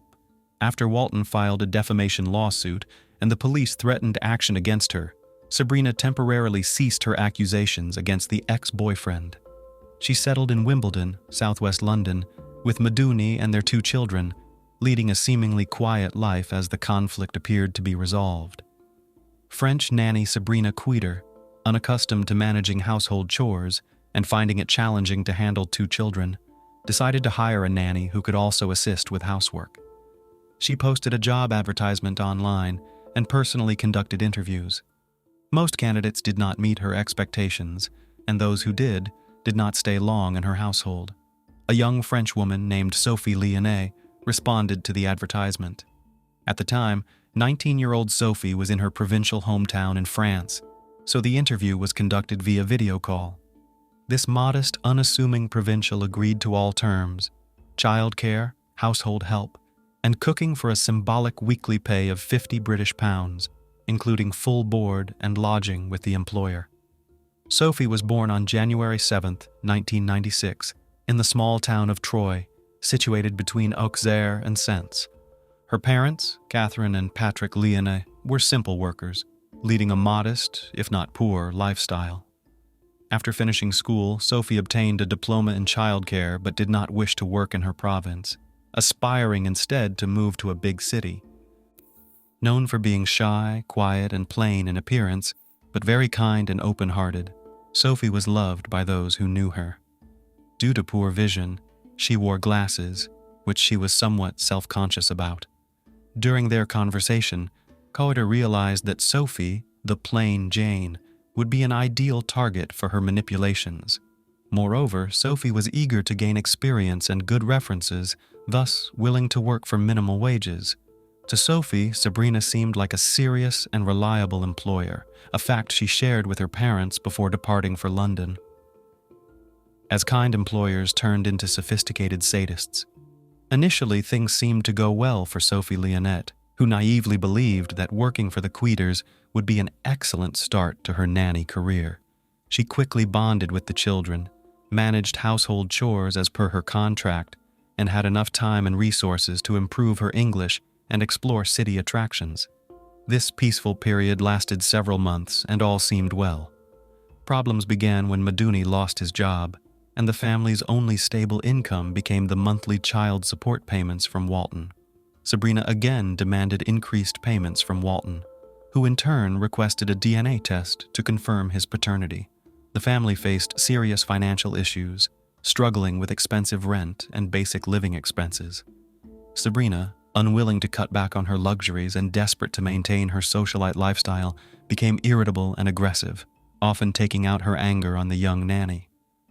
The couple attempted to start a bakery business with their last funds, but it failed.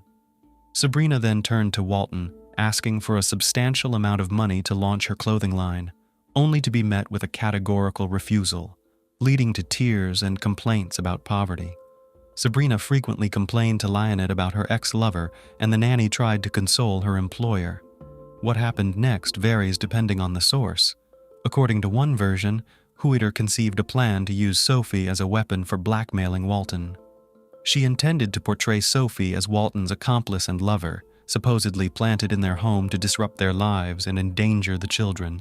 Sabrina claimed that the provincial fool was in love with Walton, who used her as a tool for revenge. She believed that recording the nanny's confessions on tape or video and presenting them to the police would be sufficient evidence to demand compensation from Walton for his heinous act. However, Sophie refused to give false statements on camera. Another version, as argued by Queder's lawyers in court, suggested that due to her mental disorder, Sabrina genuinely believed in her conspiracy theory and saw Sophie as an enemy and a threat to her family. She allegedly didn't force the nanny to give false testimony, but truly believed Sophie was Walton's accomplice, infiltrated into their household to harm them. Regardless of the truth, Sophie's life soon turned into a living nightmare. Torture chamber in the basement of a wealthy home. Initially, young Frenchwoman Sophie Leonette was burdened with extra work without a corresponding increase in her meager salary. Eventually, she was engaged in endless chores from dawn till late night, with no personal time and effectively imprisoned within the house walls.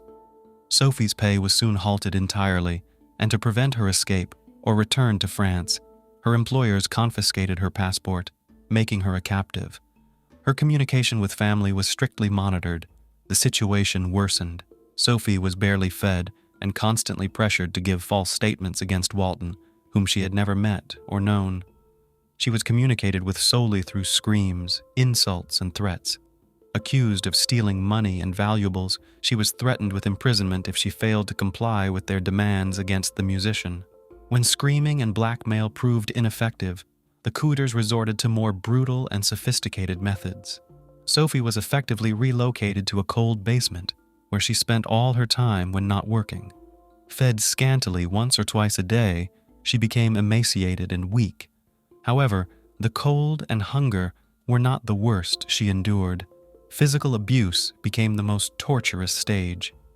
It started with slaps and hair pulling, but escalated when Sabrina broke Sophie's nose in a violent assault.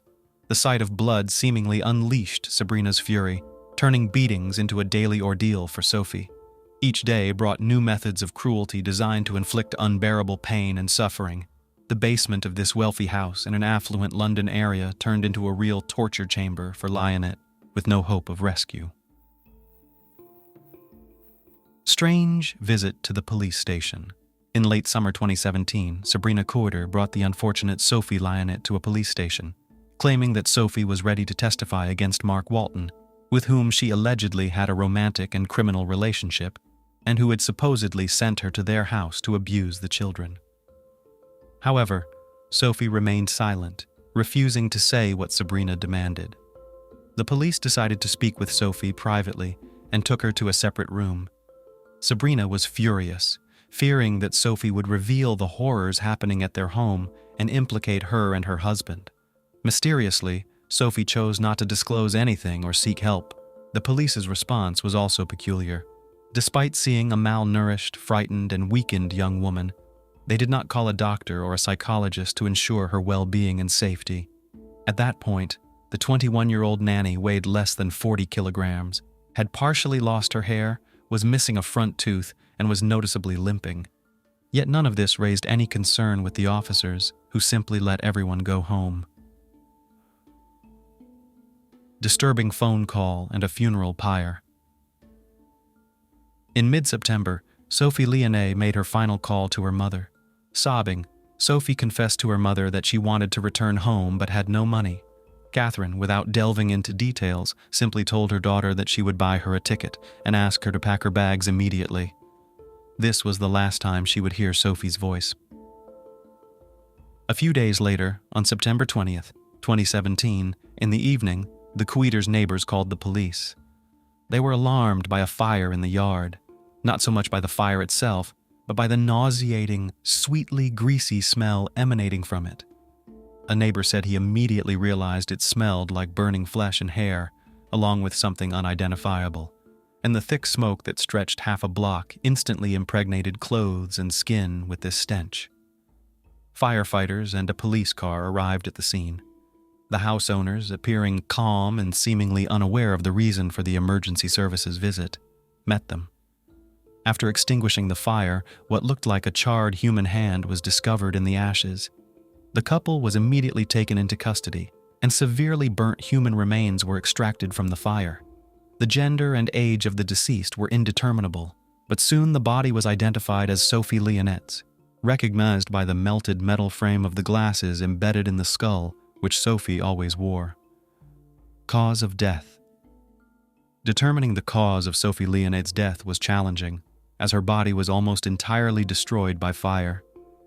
Forensic experts found multiple rib fractures, jaw cracks, and evidence of blunt force trauma on her skull and limbs, indicating she had suffered these injuries while still alive. Additionally, several of her teeth were missing, and her nose was severely damaged. It became clear that Sophie had endured prolonged and brutal beatings, resulting in broken bones and knocked-out teeth. However, assessing the state of her internal organs and identifying any penetrating wounds was impossible due to the extent of the fire damage. The discovery of horrific video recordings in the house, showing Sophie being tortured and coerced into confessing collusion with Walton and intent to harm the children, revealed the true sadistic nature of her captors. Sophie was beaten with fists, an iron cord, a golf club, and even subjected to electric shock torture. She also endured humiliations, such as being forced to submerge her head in a toilet until she began to suffocate. According to experts, Sophie likely died from asphyxiation before being burned on the pyre, sparing her from the agony of being alive during the burning. Trial and sentence. Sabrina Queeter and Wissem Medouni denied guilt and displayed no remorse for their brutal crime. After the murder, Medouni calmly went to a nearby supermarket to buy firelighter fluid for burning the body and dinner for his family, behaving as if nothing unusual had happened. The first court hearings against the sadistic couple began in March 2018. Sabrina tried to portray herself as a victim, blaming Mark Walton for driving her to a pathological state with his relentless torment.